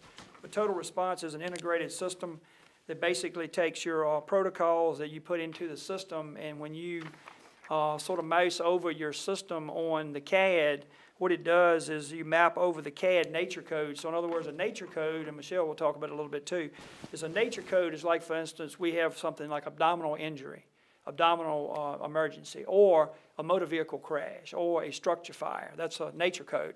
And that nature code itself, when you map over it, what this new system is going to do with integration is it's going to drop the recommended company, which is where our problem is dropping all the recommended companies. So if it's a structure fire. That's in regards to the toning the wrong one.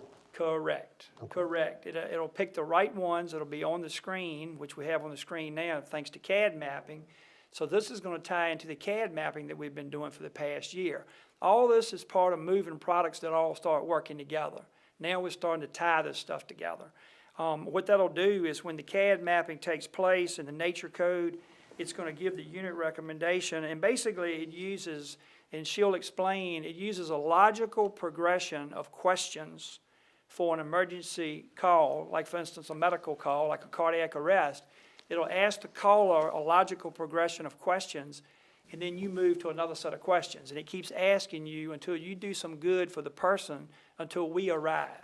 So it's kind of like doing Buddy, when you say CPR. it keeps asking you, you making it sound like it's a computer that's asking these Yeah, questions. it's not AI, Mr. Toth, but what it is the technology puts it on the screen. So what the dispatchers are The doing. dispatcher's they're relaying it over the, okay. Yes, sir. They're reading, what this is scripted. Okay. And the neat thing, and Michelle will mention it, is we quoted 2 systems. One was not customizable. This one is. So we'll be able to customize our own questions in both EMS, fire, and police. And with any further ado, I'll pass it over to her for the details. Thank you, sir. He uses mighty big words. I'm not so fancy. Logical progression. So in CAD mapping, and essentially when you put the call for service in, you put your nature code in. So I'm going to use traffic accident for an example. It's going to pop up with a series of questions of what you need to ask, and based off of how you answer the questions, it will then populate more questions for the dispatcher. It's also going to populate to the side the protocols. It's going to put in, like he said, the units that need to go, what order they need to go in.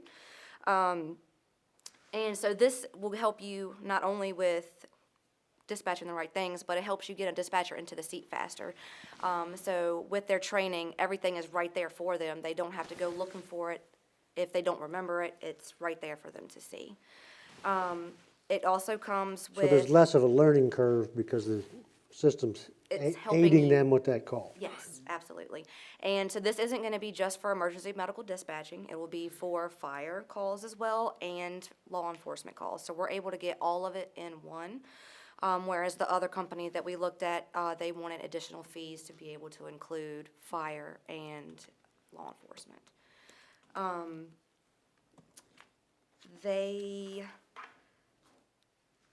really not sure what else I'm supposed to say.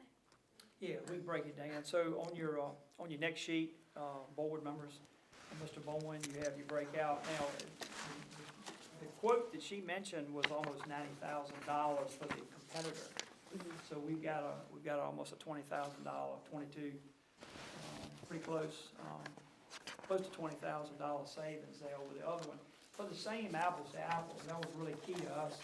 It was apples to apples because they were adding law enforcement for the extra price. This one has law enforcement in it, so we're really picky with that. I'd like to speak to something that Mr. Toth said last year, and that was that if you were going to give somebody tools, everybody had to use the same tools. I think that's how he said it.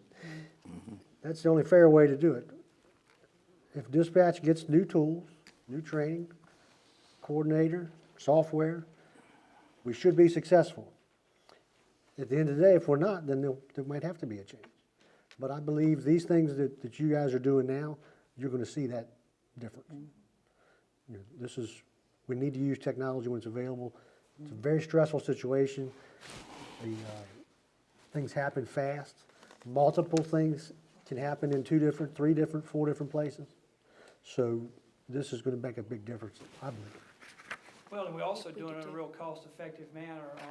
Setting aside what you mentioned earlier, what we're doing with these 2 steps, both GIS, which we paid very little for that. This guy's been phenomenal, Brandon Moore.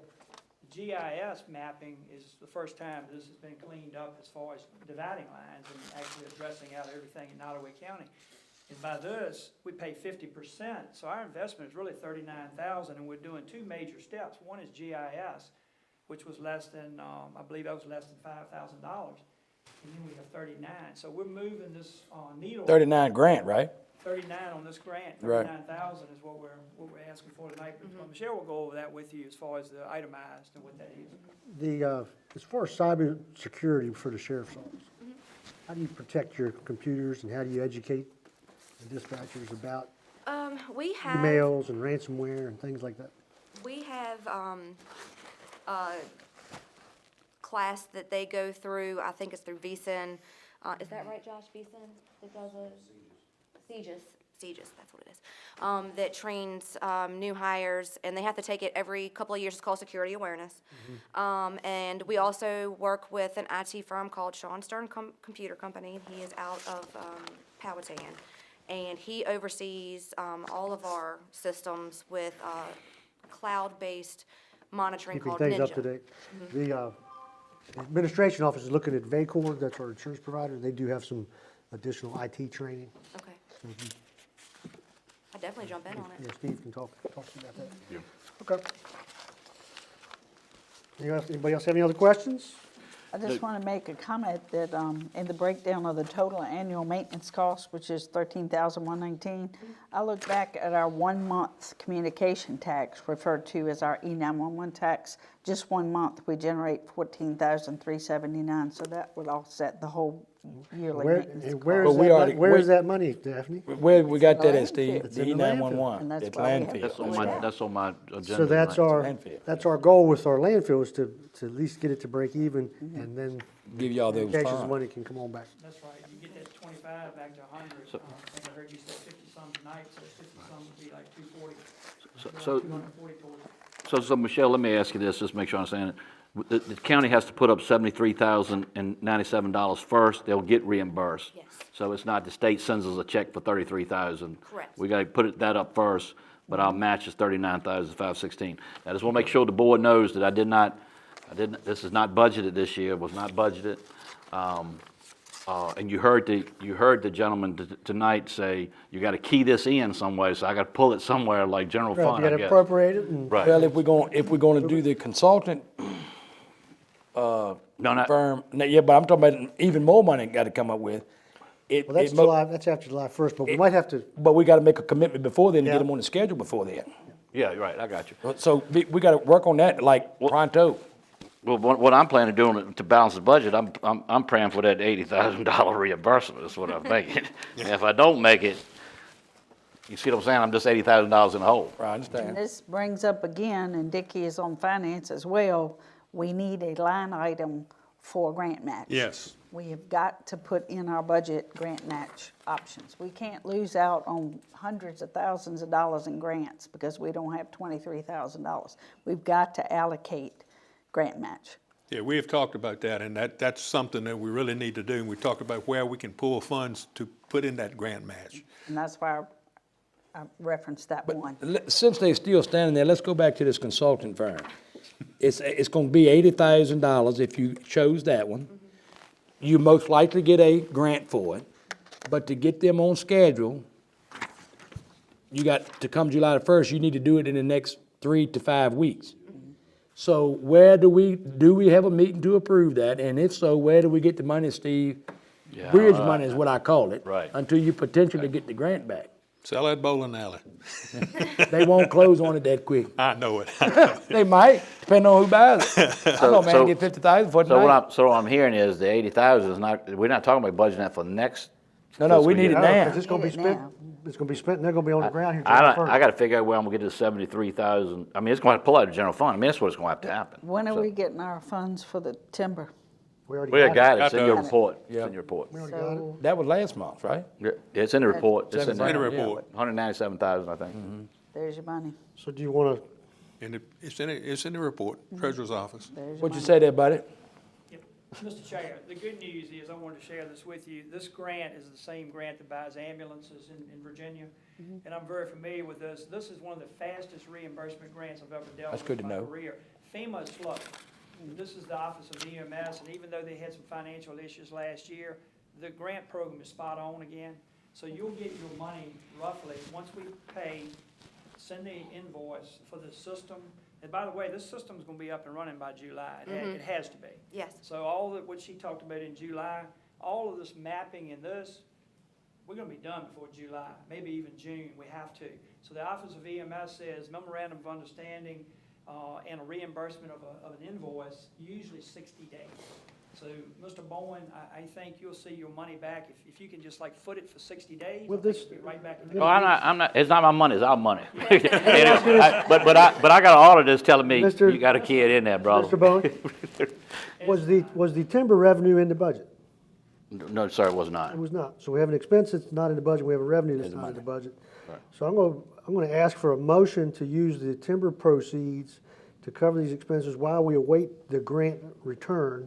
So we are looking at an expense of about 73. We got two we're speaking of, right, Mr. Chairman? There's two, yes. So you've got revenue that was not in the budget, you can appropriate it to use it for this expense. Correct. With the anticipation of the grant coming back, but you will have spent. So however you want to word it, I'd like a motion. Should we maybe create a fund called a grant fund and take that 197 and put it in that fund? To use for reimbursement later, bridge money. Yeah, what I'm saying is, in other words, they come to us and they need this money now. If we've got it in that grant fund, we can say, okay, Then we can use it. we'll pull it out of there and give them to them, and when that money, when that reimbursement comes back, we stick it back in that grant fund. See what I'm saying? That's a good idea. That's a pregnant idea. So I'll make a motion, we create a line item, or whatever you want to call it, an Item for account grant called the match. grant fund. Using the timber money, correct? Yes, that'd be the first installment in there. And then once we that's could in there, decide that we could do more later. right, once that's in there, then we have the option to pull it out and help them get the grant. And then put it That's back. my motion. My motion, we create this grant fund, and we take the money we receive from the timber. That will be the first installment in that grant fund. I second. All in favor? Aye. Mr. Bowen? Point of clarification, please, hold on, if you don't mind, point of clarification. So right now, since we cut that timber over there on LRA, I can transfer that over to the general fund, that's fine, right? Okay, just want to make sure, because we didn't clarify that. Okay, sorry about that. Yes, ma'am. Just make sure Logan is aware that. We need that there's line any item. specifics He for will. chart of account Yes. entries. Now, on the same hand, we've got two, you've got the 73, what was it figure? 73097. And we're gonna call that for the, That's, For the Total response. total response. And then the other one was for, That's your expense. We're not getting that back. You'll get half of it back. yeah, We'll get half of that back to the Okay, grant, we'll yep. have that back too. And then the other one was for the consultant Yes, for 80,000. yes. So that would be 140 and 50 and 3, Steve. I got you. 170. All right, I got to see too, And then we'll we'll get 120 back over time. I got to see what the treasurer did with that. Okay. I mean, is it in a CD? So we need a motion for this bill, Mr. Chairman? We already did. We already did. I mean, we done it to create a. We created an the account, and then the administrator he's got his. He's got the his authority to take ability care of the two Yeah. obligations, okay. All right. Buddy, is this grant a yearly reoccurring grant, or is this a one-shot deal this time that maybe, because we've been in discussion, which we'll talk about later on with emergency services, that maybe this grant could be applied for something else later next year?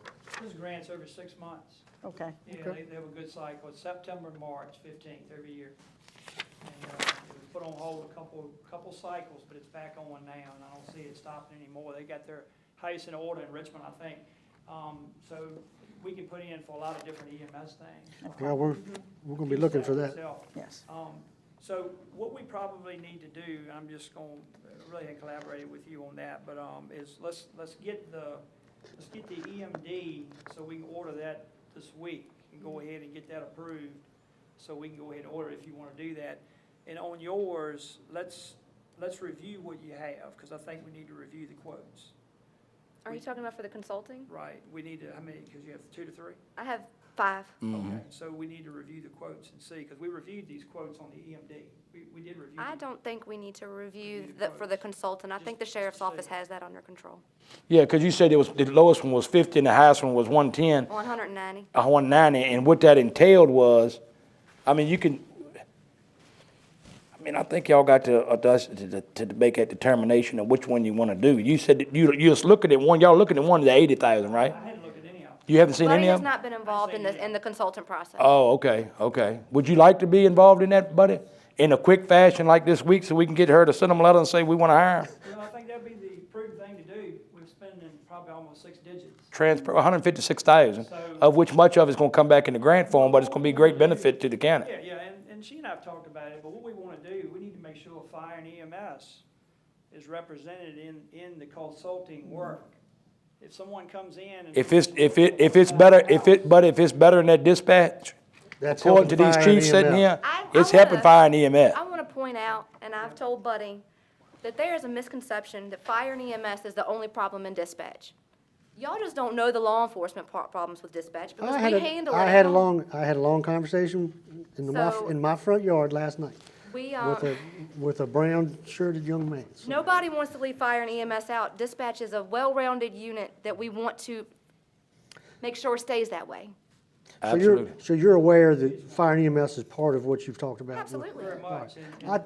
I'd say Michelle's got it. I agree with you. Policy writing. Thank you, Michelle. Thank you. All right. All right, guys, that's it. We'll move on. All right, I got mine. Thank y'all. Thank you, buddy. Thank you, Michelle, Thank Sheriff. y'all. Thank you, everybody. All good news. All good news. Okay, Mr. Boswell to this front. J1. Mr. Boswell, how many times have you been in here? I'd like to have about $5 for each time you stood in here. If anybody that's here from the CARES group could stand up so we could see you. I don't use this. I was gonna get my. You don't have to come up to the front, but, all right. So this is a how long? 7 years? Well, I think, yeah, I it's think, close to 7 years. 18, 6 years. I think it's been moving pretty 6 years. fast. So 6 long years. the beginning of the Build a Better Shelter actually happening. So- Well, you have 4 contracts before you tonight, and we're here for several things, but before we get into the business, I would like to thank Chairman Collins, Madam Norton, and the rest of you guys for letting us, and especially Supervisor Ingram, who comes to our meetings, he helps us. He's got plenty of knowledge and wisdom. His advice is immeasurable. But the most important thank you is to Steve Bowen. He has come to us. We would not be where we are tonight if it wasn't for him. And he has an innate ability to cut the humps out the road. And he always does it with a smile. Makes you feel good. Even when you get him upset, he still smiles. Anyway, Jack, thank the you. only That's been person that's not CARES here, group, you guys can sit back down if you want, or you can stay standing if you like, either one. the only person not here tonight is Celia or Elze. She's a secretary. She does about, well, at least the majority of all of our work. She does the minutes, she does the planning, she does everything. She sets up this, that, and whatever we need. She's recuperating from knee surgery. What I would like to say is you have, finally, after going through 3 architects and several bid openings or solicitations, you have 4 bids before you tonight. And we have been in a lot of discussions with Mr. Bowen, with Jeffrey, the architect, with our so-called experts, Mr. Burdelsky and Mr. Gentry. And these people seem to us to be very knowledgeable, very well set. They are self-made. The gentleman, Mr. Hurt, worked for his father. They took over an old hotel somewhere in North Carolina and revamped the whole thing into apartments for the elderly. And we got rave reviews for that. Steve's checking out the other references, but they gave us county administrator, other people down there. So assuming that you all are gonna accept that bid, which is the low bid, you don't necessarily have to accept the low bid, but normally you do. Well, I'd like to, if you could just stand there for a minute, Sir? I'd like to request a motion. I move to approve the base bid of $2,103,550 offered by Hurt and Sons LLC with the 5 alternatives while continuing to work with CARES as a partner throughout this project and to direct the county administrator to execute all documents necessary to finalize the contract pending legal review. I'd like to second that motion. All in favor? Aye. That Any sounds opposed? like you prepared in advance. Hey, Okay, now continue that's on. what the staff does, The Jack. lawyers don't like to be short-circuited. Thank you very much, and Thank well, you. now, we have done this, or you all have done this, we're gonna get together with the county and see how we can do to cut some of the expenses. Okay. Appreciate The that. architect, believe it or not, even though he's a low bidder, is already working on plans that he will recommend to cut expenses. But of course, they have to be, the contractor, but they'll have to be approved by the architect, of course. So we're so happy to be here and can't wait. Thank you very much. Thank you, Jack. Thank you, y'all. thank you for this. All right, good stuff.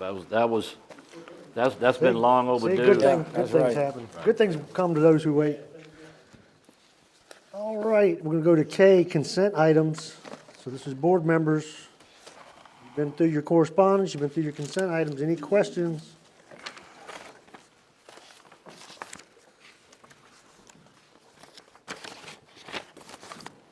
Steve, can you find out from Logan if we, and I don't know if Bright can do it, put a Okay. percentage in there of the budget encumbered or used or spent, in other words? Okay, the percentage of, Like at this point in time, Yeah, I got you. 49% of the Right. budget has been used. That would help us a lot because we don't have all the numbers at one shot. okay. Anything from supervisors, consent? Your letters?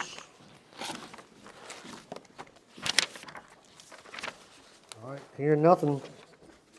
County administrator report.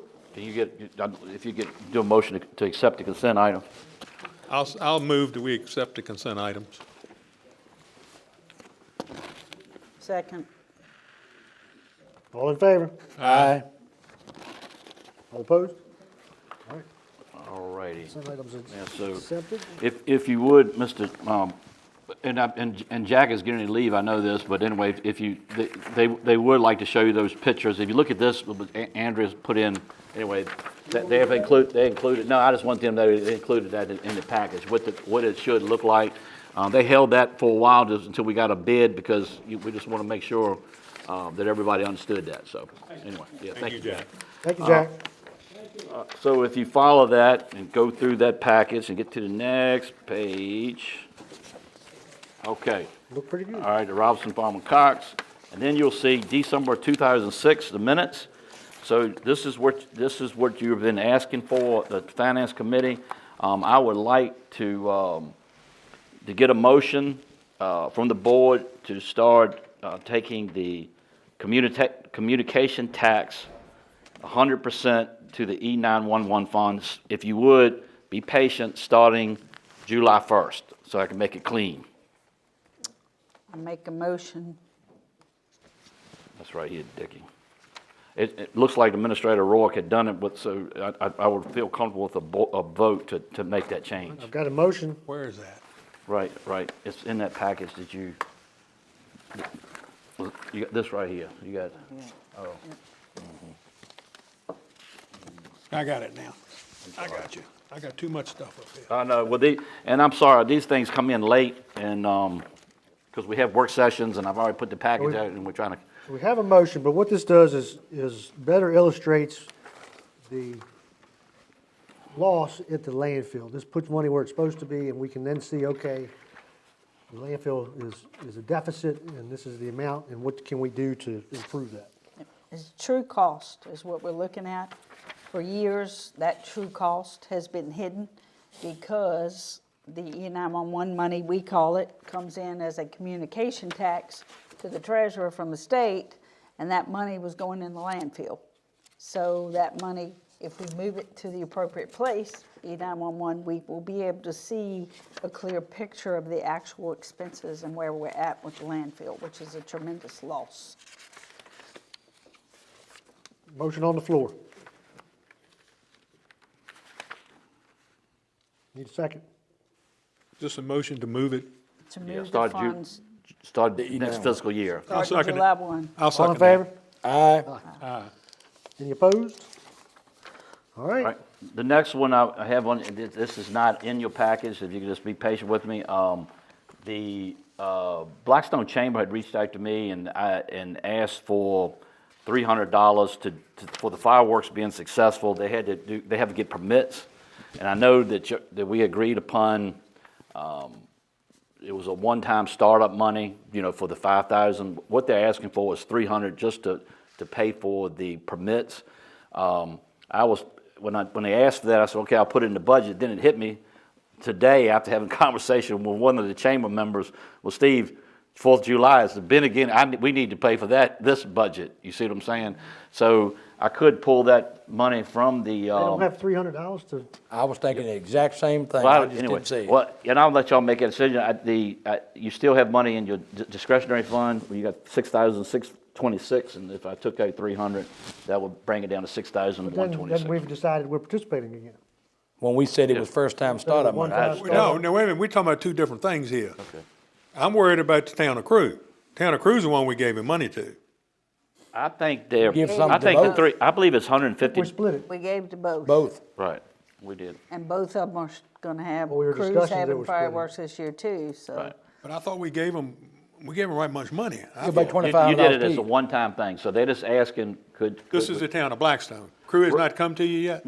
Well, I think they're working together. I think it's a hundred, Crew didn't have a functioning chamber, so Blackstone, I think it's 150 for each and, fireworks place. I think they're still having it at the Crew Airport. I think. Curly, I didn't get into it that deep. John Rook was instrumental in Crews. Right, He did a lot right. of fundraising Yeah. and got it to where it was supposed to be. Right. But so is this a one-time or is it not? Because if we're paying for the permit, they're gonna come back and Is ask this for gonna the be a yearly reoccurring 2,500. ask? That's why I They asked. lost a substantial amount of money last year. I know, and I'm gonna say this, and it may or may not come back to bite me, but I don't care. If they need $300 to get the permits, then they're gonna lack way more than that when it comes to the actual firework. If the chamber doesn't have $300 that they can put into getting the permits in hopes to recouping all the money back at the firework event, Well, they didn't even charge last year. If they'd have charged. if they I know charged it was a $5 first time card, thing so people could see, yeah, that's If they right. charged $5 a card, then But the chamber has money, they get annual income. They got paid people at the chamber. They look at it as, and through their lenses, I always try to ask the right questions. And through their lenses, it's an economic development. Yeah, to draw people to the county, and it's a man, great that's thing to do. I mean, I'm not opposing I went to that. the fireworks. But if they'd asked for $5 when I rolled in there. You'd gladly give it to I'd them. get them $5. Maybe even more, if you have 4 people in the car instead of 2. I'm all about community involvement and helping our community, but considering the nature and the state of our finances right now, $300. Well, I'm just saying, that if you It's give them the just- 300, they're coming back for They're the gonna come 15,000. back, and then we've gotta do for somebody else and somebody else. They'd a whole lot been better off to take that $300, pay it out of pocket, and then come when it gets closer to the time, purchase fireworks and ask for 4,000. Because I can see the need for that, but if you And see the need for 300, they gone, don't even know it. The board did make it clear that it was a one-time. Yes. Last year, that's right. You did make that clear. Okay. No action needed, Mr. Chair. All right, Social Services Board is the local board member, and if you look at that, it says that the first sentence, this is their handbook, the social services. We do need representation there at that table, and it says that while the local governing body is responsible for appointing members to the local board, social service, one member of the local governing body is usually included on the local board. So, John hadn't been to the meetings, he understands that, and I was looking for somebody to substitute. So don't y'all fight over who's gonna go do that. Don't everybody jump at when once. does? The sheriff is ready to take when is- control of the courthouse. When does that meet? Next meeting is in April, I think it's every 3 months, I believe. Sheriff, do you have a That's clue good. about that? when That's they meet? quarterly. I think it's like every 3 months. I mentioned that to you at one of the previous meetings. I guess fine. Andrea's down there. Andrea, do you have your Calendar. calendar that shows who's where? Okay, just take a few minutes, that'd be fine. All right, if we do it, we'll do then, so the next subject will be talked about for a while, that's the tax levy, and that's, you might want to start talking about some of the We're gonna have a emergency board, medicals. we're gonna have a board discussion on this. Okay. And I'm gonna start.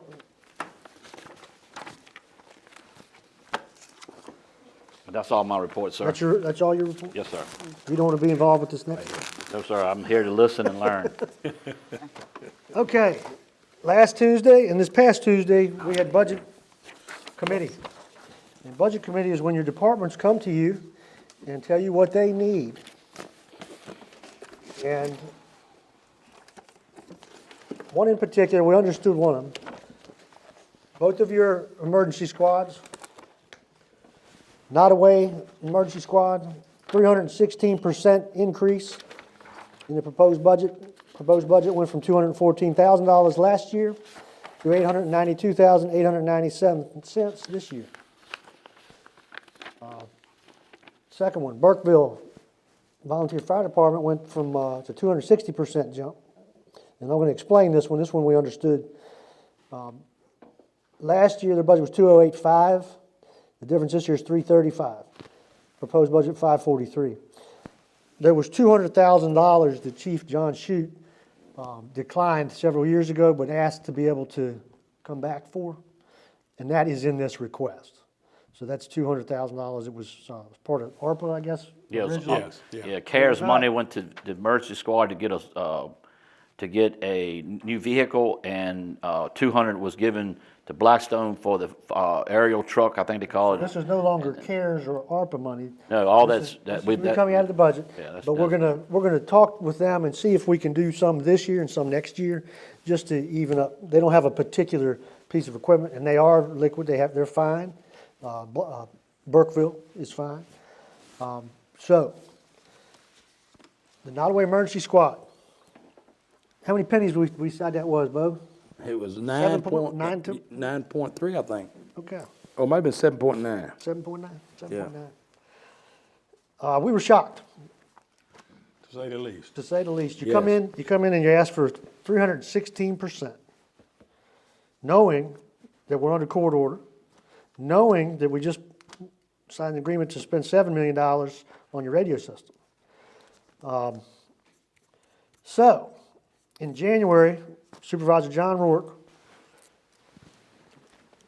somehow talked about the fact that we may be looking at a levy because of EMS levy because of the situation with volunteers and full-time staff. Right now, Nottoway Emergency Squad is 90% paid. They only got paid, they only received revenue on 50% of their calls last year. They haven't been able to stand up 2 squads regularly. They've struggled to stand up 1 squad. So this request is extraordinary in the fact that we've got to figure out how to provide EMS to our citizens by supporting Nottoway Emergency Squad and supporting the folks that have done this since 1955. This is a big part of their lives, and we appreciate them down through the years. But now it's 90% paid. Donations have dropped off. The world has changed. People don't volunteer. So, looking at this tax levy, as we investigated, surrounding counties have already been doing it. And it's dedicated funds. It goes into EMS and fire. I don't believe we have a choice. The choices we have is how we spend it and how we support the Nottoway Emergency Squad. And that's through perhaps employing EMTs, employing squad members, and they're going out of here, out of the Nottoway County Administration, they have VRS, they're employees, and we send them out to the squads to go out and make calls. That's a way that we could do it, and that the treasury of these citizens is controlled disbursement by our treasurer, by county administration. The money will stay here and will go out in payroll. That's one idea. I called y'all last night. This all just happened in the last week, so there's been a lot of angst and talking and sleepless nights. The other idea is purchase of assets from the squad. If they're willing, we'd look at purchasing both buildings. That's about $800,000. I've got the assessments here from the county.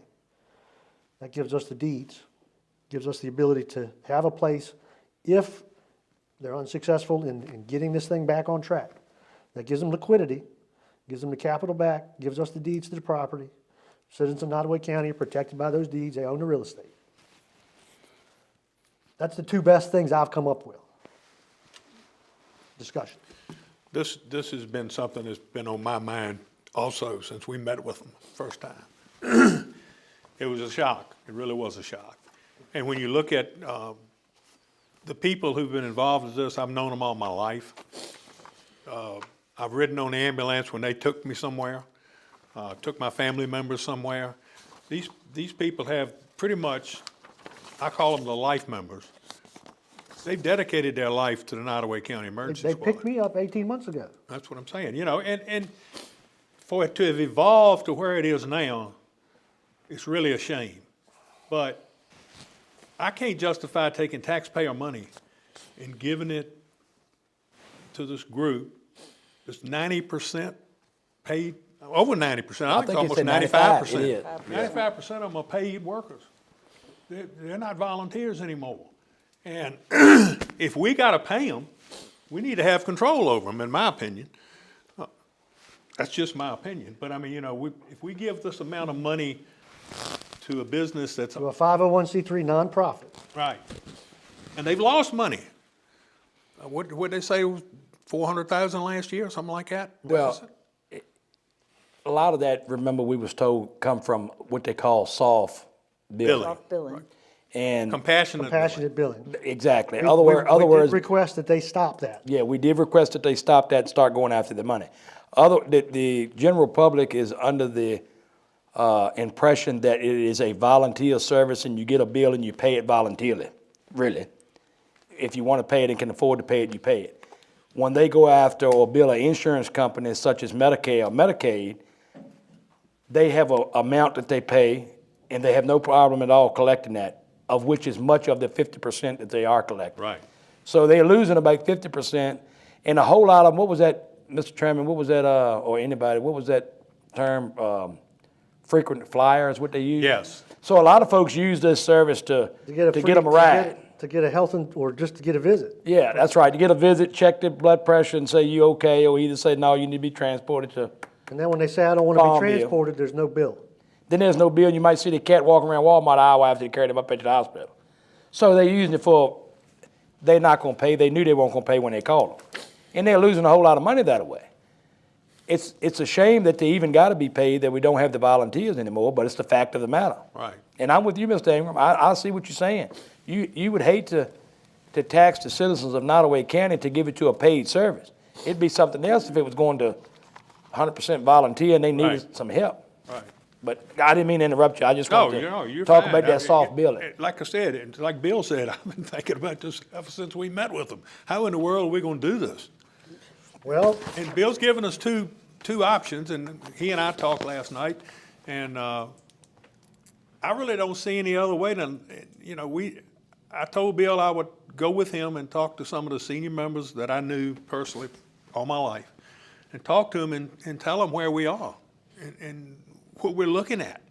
And, I don't want to upset anybody. If the county's gonna help them out, wherever we get it from at that magnitude, you almost got to have a deed of trust to secure the taxpayers' interest. Yes. And then if the county has to sincerely take that thing over in 2 years down the road or whatever it is, they basically told us there's many times they don't have it in the checking account to pay the payroll. Pay the people, and that's why they can't make the calls. So therefore, these people gonna start leaving. They got light bill to pay, insurance to pay, mortgage to pay, rent to pay. These people that work for them, they're not gonna keep coming to work. Why are you gonna? that was why I considered the payroll idea. Right, and I think that's a great idea. Just to With the deed- ensure the with the employees deeds of will get trust? paid with the deeds of trust. Now, let me have a turn. Y'all always talk over me. Bill and I were talking on the phone last night after midnight. Bill and I have been talking about this for a week. This is a blind side for us in Nottoway, but this is not new. Steve Bowen and I, Bill, we all went to VACO. This has been the topic of conversation for years, and it's finally hit home. The state's not going to bail us out. Every county around us is looking at options, and I will be upfront. We have talked with Amelia because theirs are getting ready to go belly up as well. And we're all looking to work together. It's no disrespect at all to the gentlemen like yourselves that are out there in boots on the ground.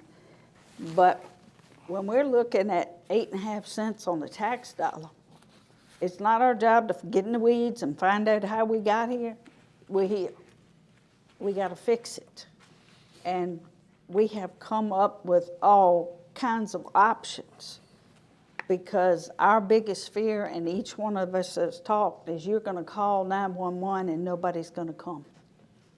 So we have Mr. Hyde over there that's a liaison that has built relationships with all these agencies.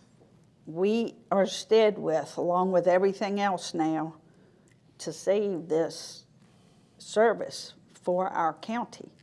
And in that, during our budget discussions, and I say it was a God thing, SVCC came to us during budget discussions, and we brought up about what's the issue.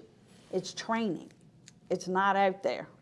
They are willing to start a program. We could be trailblazers with that program at SVCC to start emergency services, fire, rescue, all kinds of training, and they can do it with grants, and the students would go fairly free.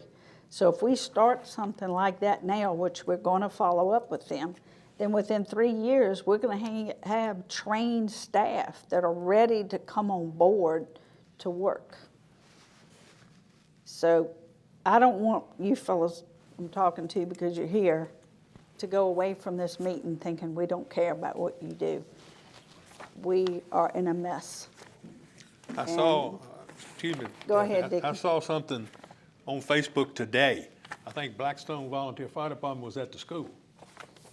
And they were talking about how many people, how many kids had come by and fit. They said like 400 kids. They have a junior fire department. Yes, they do. And, you know, that's where you're gonna get your volunteers for fire.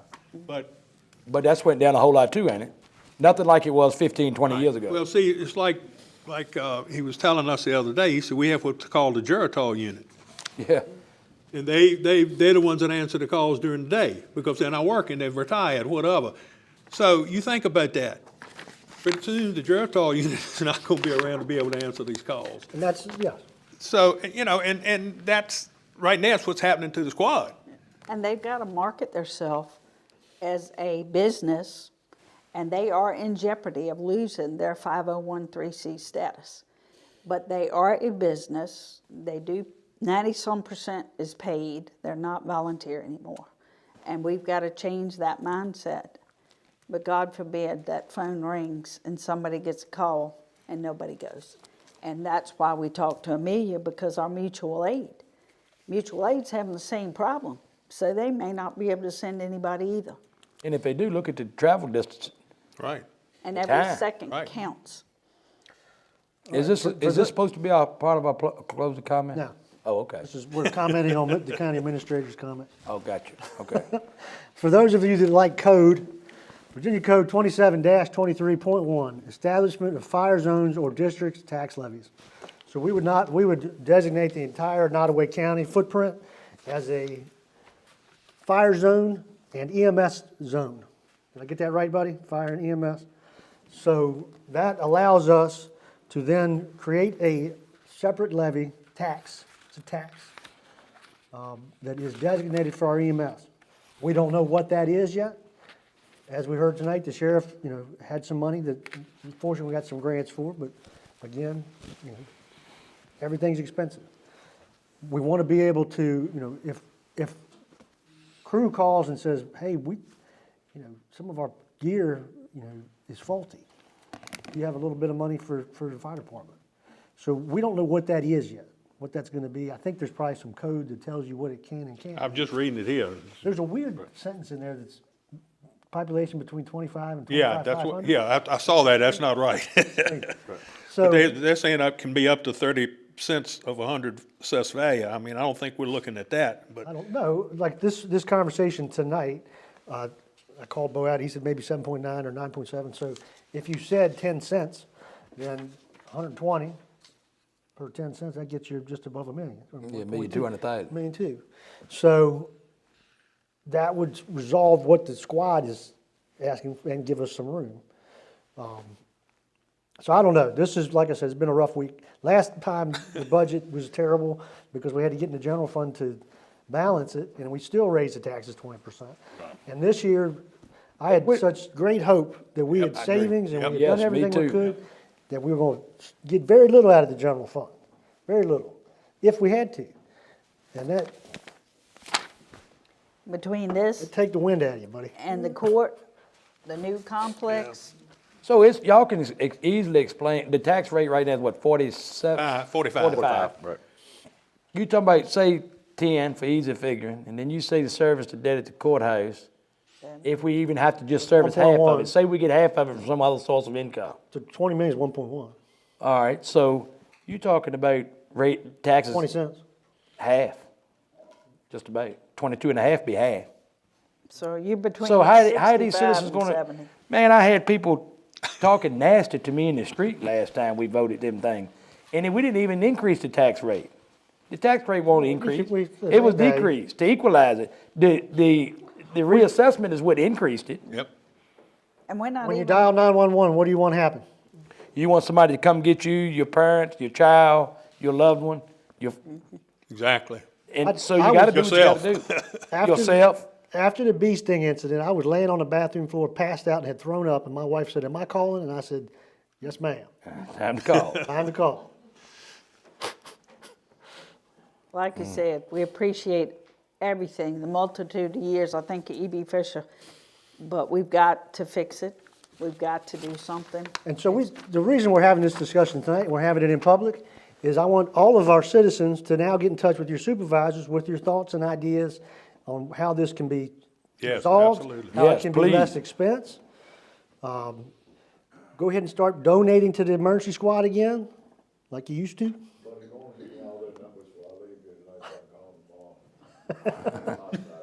It's on the Come on by website. there, give us some idea. But I want every citizen that can to contact your supervisor and let's talk this out and let's figure it out. Let's keep our volunteers that are still there. Let's support our emergency squad. Let's make fire sure our fire departments, the Yes. sheriff's office. These are the people that protect you and come get you and come pull you out of a house. Terrible house fire a couple weeks ago. Yes. Yeah. And that was an illustration of our neighbors coming to our help. Our squad transported the first one, and so then the other squads had to come. Same thing with Mutual aid. Mr. Rourke, and my husband had a heart attack. If that med flight hadn't have taken him in 19 minutes to Chippenham, he'd have died. That tax I got a real estate, 12-minute that flight tax to real Chippenham estate myself. increase, I just sitting here trying to digest that a little bit. It's hard. Everybody knows out here in the real working world, unless you was born with a silver spoon in your mouth, it's hard. But what about just say you got a big company that owns 3,000, 4,000 acres that live in Georgia. They ain't gonna never call EMS unless they come out there to look at the land, and which you never know. But they gonna be taxed too. Yeah. What about if you get the little inheritance 2-acre lot that the person don't live here and 10 people own it together? That's right. They paying it too. They don't even live here. They live up in Baltimore. That's right. That's just like the cigarette tax in the town of Blackstone. They got 32 cents roughly on a pack of cigarettes. I got to pay it. If I buy them in Blackstone, but I don't, I go just over. It's not right for me. What I'm saying is we I gotta think of a fair way of doing this thing. Yes, that's Well, it's right. gonna be based on the assessed value, so it's not per parcel. I thought it was fees per parcel. Right, and I thought it was too. No, it's originally. not. So it's based on your assessed value, and then it's a tax rate. Right. So if you're assessed at $10,000, then it's X. If you're assessed at $1 million, then it's, Right, just like our regular real estate tax. the only difference is this is earmarked. It cannot go anywhere else. It has to be used for fire and EMS. So you're gonna be seeing this, probably, we gotta get it done, it's probably gonna come on July 1st. I guess we got time.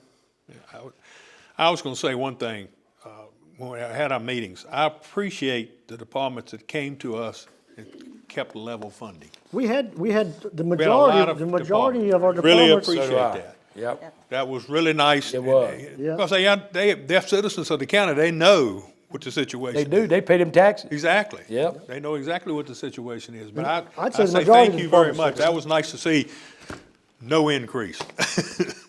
And the transparency of this whole Yes. process, it hadn't been until this board came here that we go through department by department. We know what they do, we know their ask.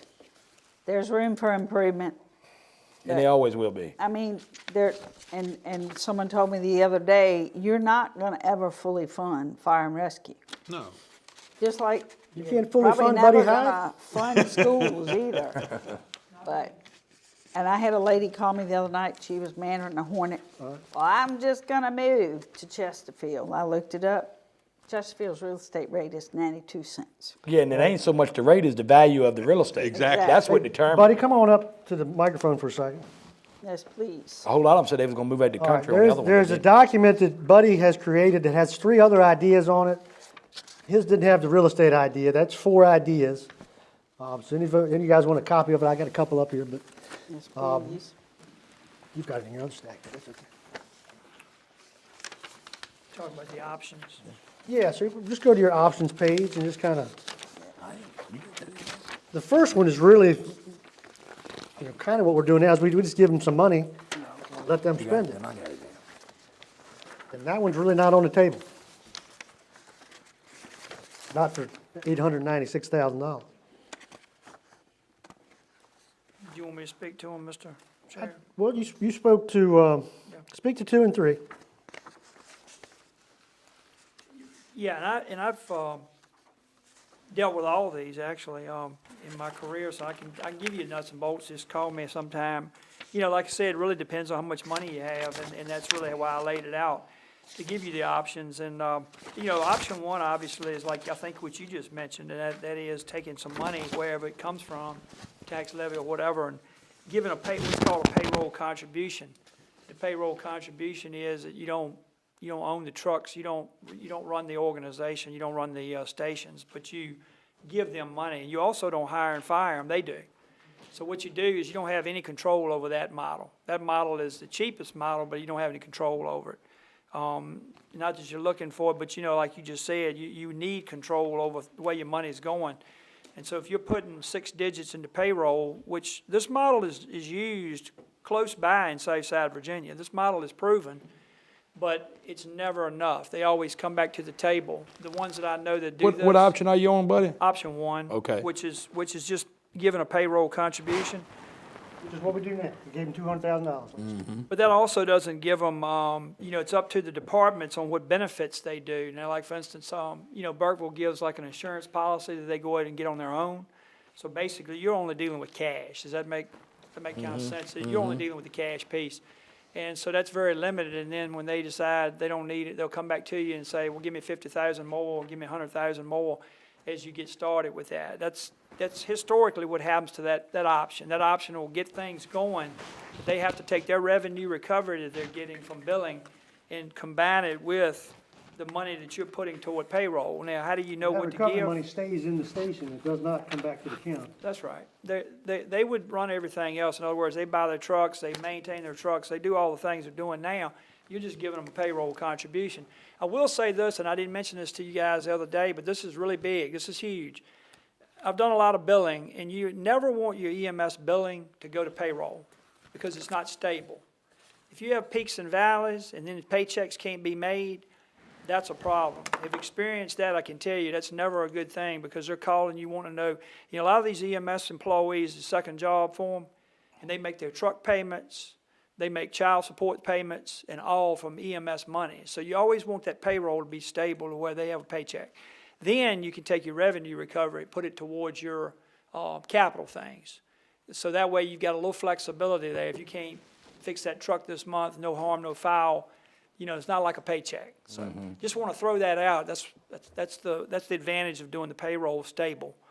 Option 2 is that's where we could run the payroll out of the county. The employees receive their checks, and that's our money going in, but it's very controlled. You could, and you're still creating a lot of work for yourself, and they're still not your employees, if that's what you prefer. And the only difference in 1 and 2 is the fact that in number 2, the employees are ours. The county's employee? Yes, and we put the T-shirt on them, for lack of a better word, and we send them to the stations where they need to be staffed. Will we cover them under our insurance? You do, and you also can give them VRS. There's no way for them to get VRS retirement if they are getting a payroll contribution. But if they're a county or a government employee, then they can have the VRS, which is a recruitment and retention piece. Would you say that a lot of those that ride on the squad, the EMTs, paramedics, would you say that a lot of them are part-time folks that work for different agencies, or are they 40-hour employees? In Nottoway County, full-time is kind of the model. In other counties, you have a mixture. So they may or may not have a better benefit program through how they're getting paid now, but if it came to the county, they might get a little bit better. Right, but if your full-time employees would need it, the full-time employees. So if we for incorporated Burkeville. that, could you add on fire service later? Oh, sure, Same. sure you can, sure you can. And the one thing a lot of people don't talk about is, and we talk about this amongst fire and EMS, 40-hour work week for EMS is typically the model, 40-hour work week. There's an amazing amount of overtime in, say, South Virginia. I can give you all kind of examples. I can give you phone numbers. You can call them up and tell them what I'm telling you right now. As much as $80,000 to $100,000 in overtime because they're working a 40-hour work week. We dealt with it at DMA. It is horrendous to deal with. You've got to have a payroll staff that knows what they're doing. So the reason I mention that is when you do cross-train fire, you can go to like a 53-hour work week, which allows 13 more work hours with no overtime. There's still maybe some overtime, but what it does is cuts you down. And you'd also do that with EMS by changing the cycles. I think Burkeville's using it right now. I think Buckingham is using it to where you do like some 72-hour periods, 24, 72, things like that. Anyway, it's all in scheduling as to how you cut your overtime. Question, buddy, before you go any further. Minimize your overtime. Do you know what kind of benefits the people that work for the squad get? They have their own insurance policy, and for instance, Nottoway Emergency in Burkeville, they take out like a insurance policy on them. And I can tell you when you do it privately, because I did it one time as a chief, it's very expensive. And for the employees, it's probably about $5.95 a month. And no retirement?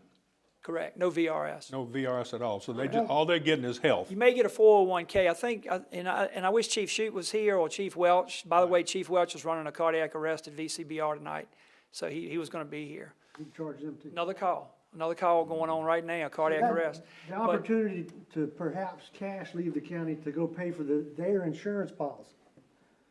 So that's a controlled disbursement. Right.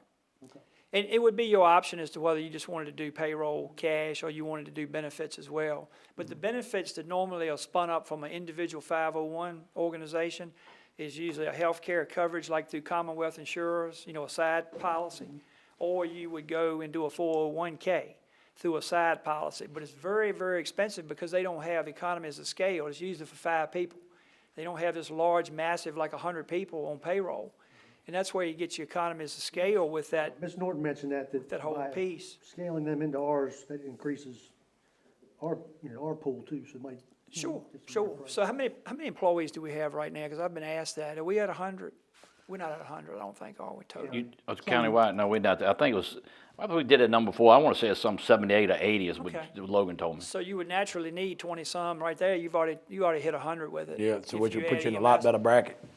And I don't know how that would do with your quantities, but yeah, It'll usually, help. usually it helps. Yes. It usually does. So that's option 2. That's option 2 is basically, like I said, you put the T-shirt on them, you give them the benefit package, and you give them the paycheck, and you tell them where to go. Do you go to this station, or this station, based on a supervisor overseeing this? I do want to address that.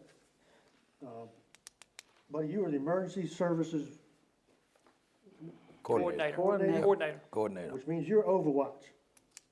Yeah, I'm over the We Department want you, of we want Emergency you Services. to address problems during emergencies. That's Yeah. your job. Yeah. But we don't want you to become a manager of dispatch or a manager of payroll and sending out people to get on the squad. There'll have to be a supervisor you'll supervise that supervisor. Right, yeah, no, that makes sense. Supervisor. Because But I it would You have to have a consume person all that your knows the time. When the world goes bad, I need you Yeah. over here, not Over telling here. Johnny to go. Oh, absolutely, yeah, I'm very familiar with that. I'm kind of like it, as a good friend of mine, Sam Nunley, always says, at 30,000-foot view. That's what we You're, want. you're at the 30,000-foot view, and then you've got someone in the middle at like 10,000, and then you got boots on the ground. You always need that E911 director in between me and them. In all our conversations this week, I think everybody agrees. Yeah. We need you to.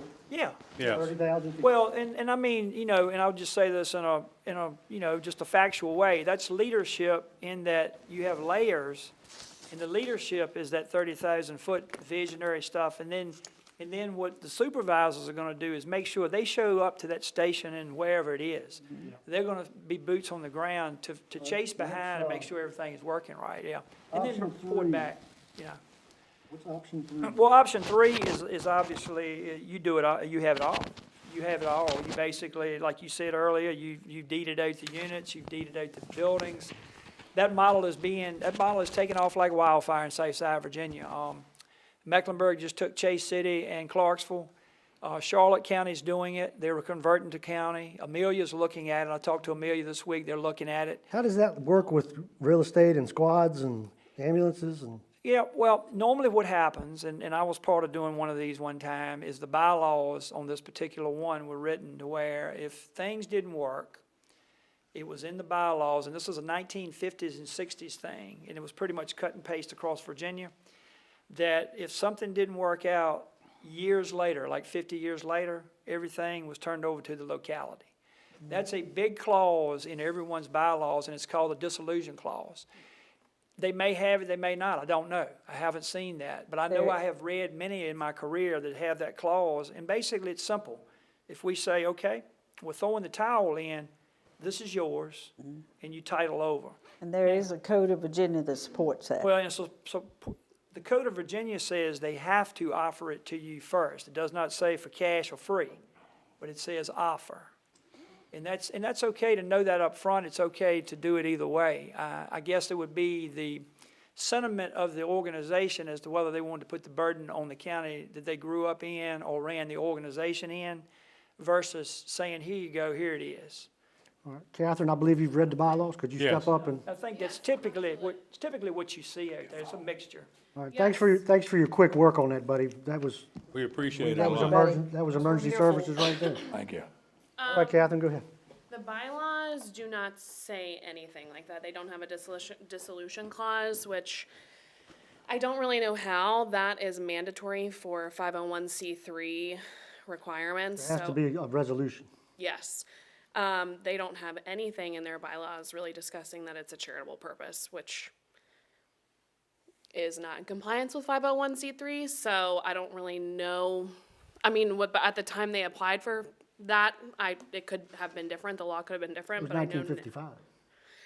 Yeah, and I haven't looked at the law in 1955, so I don't Probably know. weren't born. Yeah. We would certainly hope You not. think that? I would think they probably, I've never heard of 501c3 in 1955. They probably they call themselves nonprofit, and got everything on. you donate, you can take off your income tax. Put the sticker on the Yeah. truck. and- Right, There exactly. might be a way to track down when the form was filled out, but I don't know how we would have to communicate with staff. But the bylaws don't really have any of that, so. They have come to the county and requested funds. However, they don't have to participate in what the county wants to do. They're their own entity. Correct. They can say, no, we're going to get us a bank loan, and we're going to change our method of billing. And at that point, the county will have to create a department. If we wanted to say we're providing a service to the citizens for emergency, It could go that way. it could go that way. So we want to work with them, and I think they want to work with us, because I don't think they got much of no choice. Just for the board's information, I don't mean to interrupt at all. No, you didn't. There is no information in the bylaws of how they call it an executive committee is selected. I think I've had discussions with you all that some sort of government official needs to be involved in further activity for this charitable organization. But I don't know how they elect their executive committee or their board. As somebody that's known Mr. Toth for a long time, if somebody asks you for something, that's the beginning of a negotiation. Is that correct? And so that could be that you're gonna have a supervisor on your executive committee? Yes, what I'm saying is the Along with bylaws Mr. may Hyde? need to be amended, and there is no provision in the bylaws that deals with how they are supposed to be amended. Those can be changed when you've asked for $896,000. Bylaws can be amended, yes, Lots of things can change. yes. Did you find a list with the state corporation, the officers or directors Yes, of it? they are listed in the state How many was it, do you corporation. remember? How many? Yeah. There are 4 listed right now. I went and pulled the annual reports, which I can share with you guys tomorrow, or the past 2 years, which shows the officers, but currently 4 are listed. Anybody got anything else? Thank you, Catherine. You're welcome. Thank you. Mr. Hyde? Just one piece of information, Mr. Chair. So articles of incorporation, I've been involved with Come up to the mic. Mike, Mr. Ingram is right, the 50s weren't the popular time, but the 90s were. And in the 90s, a lot of volunteer fire departments went 501c3, even though they were already 30 and 40 years old. You have to write articles of incorporation. Bylaws are separate or they can be combined. I've been on a couple committees to do that. So the articles of incorporation we have not seen. So if They they don't, do so if they don't exist, They should exist. then that, and we decide that, or Yep. collectively, the county decides Right. that the Nottoway Emergency Squad is our provider, then that could be one of the things that we request, is that you go ahead and establish your articles of incorporation. Well, they gotta have those. They have to. They gotta have those. They'd be file with with the the State Corporation FCC. Commission. They gotta have Well, those. With the you have- FCC, they're supposed to. I've seen things that you never would have thought. Well, I can imagine. but Well, I mean, she they're just- calling themselves a 501c3. Right, she They- said she didn't find none. You have to submit your articles of incorporation to the IRS when you. That's right. So they're somewhere. They're just not on the SEC side. Yeah, I mean, I could maybe go back, it would take a while, but I can go back and look, and I'm happy to do that. We appreciate you, but, willingness to do that, but I think we need to talk to them in more depth to find out, and find out what we wanna do. Find out how this is going. Otherwise, we're gonna pass the attorney fees on to them and they can't pay the bill now. And Catherine wants her check. They do All right, so that's not. the end of the county administrator's discussion. Thank And, you for and starting as we that know, discussion. hey, as we know it, they don't have any, you probably didn't check no deeds of trust or anything. Did they have any liens on their property? I have not pulled any of that information. I'm happy to look at it. That is something I could find pretty easily. I haven't Would looked. you go by the tax map or the name? No, I would go by the name. I would go in the land record history, which we have in our office online. You do have that online in your office? Yes, so I could Okay. find that pretty easily for you. Okay, all right, thank you. Thank you. All right, What's next, Mr. Chairman? comments from members of the board. I think we all just made a lot of comments, but we can I have. think we did too. can Hopefully, we say a made few most of more. what we was gonna say. Vice Chairman Norton. I can honestly say this has been the most grueling month since we came on board last year. We thought last year's budget was bad, but, and like I reiterate, Mr. Collins, we were in hopes things were looking good. We weren't gonna have to take money this year out of general fund. But to the general public, hold on for the ride because it's gonna be bad. And it's not just us, it's other people, other counties across the state. Is it fair? No. But we are trying the best we can to fix it, and this has been the hardest 3 days I've encountered in a long time. Bill and I have talked, all of us have talked. Plus, she had plumbing problems. Yeah, at my business, but anyway. But it's just, it's harsh reality. This is what you elected us for, and all we can do is try. Supervisor Ingram. Again, I'll repeat, you know, this has been the last 2 weeks. We got that first request last Tuesday. And I kept thinking to myself, I don't see how. I just don't know how. And being a lifelong resident of this county, like I said, myself, my family members have used the squad for years. And you call, they came. And to think that, as Daphne said, you call and nobody comes, that's scary. That's real scary. So, I mean, if it's something that this board can do to help fix that, I'm all in favor of doing that.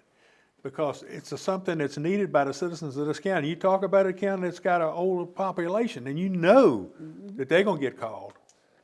So it's something we're gonna have to grapple with and figure what we can do with, and you know, looking at the people that are left on the squad that were lifelong volunteers, I know they hate to see this, but it's, you know, we're gonna be the ones that are gonna have to pick up the slack, I'm afraid. Supervisor Toth. It's gotta be somewhat of an embarrassment to them, although I'm not gonna say it's all their wrongdoing. Because of that, I still have a big problem with their budget and that soft billing process. That left a lot of money that that they was providing by the way, that's your mic making that noise. That's not me chewing, no, you, Mr. Bowen. See, when you're touching it, it's not me chewing my gum if anybody thinks that. Don't press it. Think it was? Don't press it, Steve. We don't tell on So you. anyhow, having said that, you know, those people still have a passion. You should have a passion Yes. for what you do. Yes. We certainly have a passion for what we do on this board, or we wouldn't do it. I'd have been gone. And you know, I'd have been gone. We love each other. We love the citizens. We love the county. And they didn't intend for it to turn out quite like this, as I know it. You know, now if we go down the road somewhere 3, 4, 5, 6 months and find some money that one of them misallocated or stole, then we can back up, point fingers to that individual, and hopefully they'll be dealt with accordingly. But it's a shame that it's came to this, because I thought, and even last year, we all thought they was in pretty good shape. Yeah. And it could have been that they didn't want to tell us for the lack of embarrassment. You don't go from being in pretty good shape to needing just, we'll say, $1 million. Not in one budget, one year. It don't happen that way. Like I say, maybe they didn't want to say it. Maybe they thought they was going to pull out of it. Maybe they thought they was going to collect more insurance. Now, I'm almost done. But I got to tell y'all again that I cherish each and every one of you. And y'all did not second my motion tonight, and I love you the same. I respect you the same. But I do want these special exceptions to be well looked at by you, because I was the one that suggested we tabled it last month. And the reason we tabled it, and I'm speaking about the nursery, was for public input. The public did not have any input other than the one that I received a phone call from this morning that spoke in favor of the man being able to rent out the other half of the duplex. Because when I leave here tonight, I'm going to get some calls and say, but the previous board, maybe the man should have applied and said he just wanted to rent it to the general public. Because you got duplexes in the county that's got nothing to do with no farm workers, that the regular public are able to rent them. So maybe the man applied wrong. And why was that man done it? Why did the planning commission let that man do it? Why did he get that far up through that? We're going to always listen to the planning commission. Let's listen to them. Why did they let the other ones do it? Because that's what the calls I'm going to get. I just wanted to say that in public so that I can say I made y'all aware of it. I wanted to help the fella because he had a significant investment. One could say is, ain't no wonder nobody wants to come Nottoway. Man, go up and spend him a $275,000, $300,000 duplex. He sells $600,000, $700,000 worth of plants a year and grow to Nottoway County, and they won't even help him out in the second half. Just think about it. I'm just asking y'all to think about it deeply on this special exception thing. I do think the duplexes need to be within public water and sewer. But that one was already built. There's already several other ones built. He don't want to pay nobody to move it. Having said that, I appreciate each and every one of you. Thank you. Okay. I spoke with John Rourke twice today. First time was this morning, and I told him what was happening with the Nottoway Emergency Squad, and he said, well, I talked about that in January. And I said, you did, John. You did talk about it in January. I said, well, here it is. And he said, well, you support the squad as best you can. Let the citizens know what's going on. And if you've got to go ahead and do that levy, the tax, he said, you know, I understand. I'm not there, but let the citizens know that we've talked and that I'm aware of what's going on for my district too, folks. So right now, his insurance has been extended till about April 3rd. So he's working hard enough that the insurance is keeping him there. Yeah. That's the key. So the longer he stays there, he gets 4 or 5 hours of PT a day. Once he comes home, then we're out here in Nottoway. He's got to drive in, gets a 2-hour drive, get an hour PT. So the longer he stays there, the better for John and getting better. So right now, I think he said it was April 3rd. He's got approved insurance. So that's great news. We're here to help. Hopefully we can work this new problem out. We've been, doing fairly well working them out that we've had. Some of these things are very unexpected, but you've got a good board that gets along, can change your mind. So we'll do our best. With that, I'll call for a motion to adjourn. I'll make that motion. All in favor, stand up.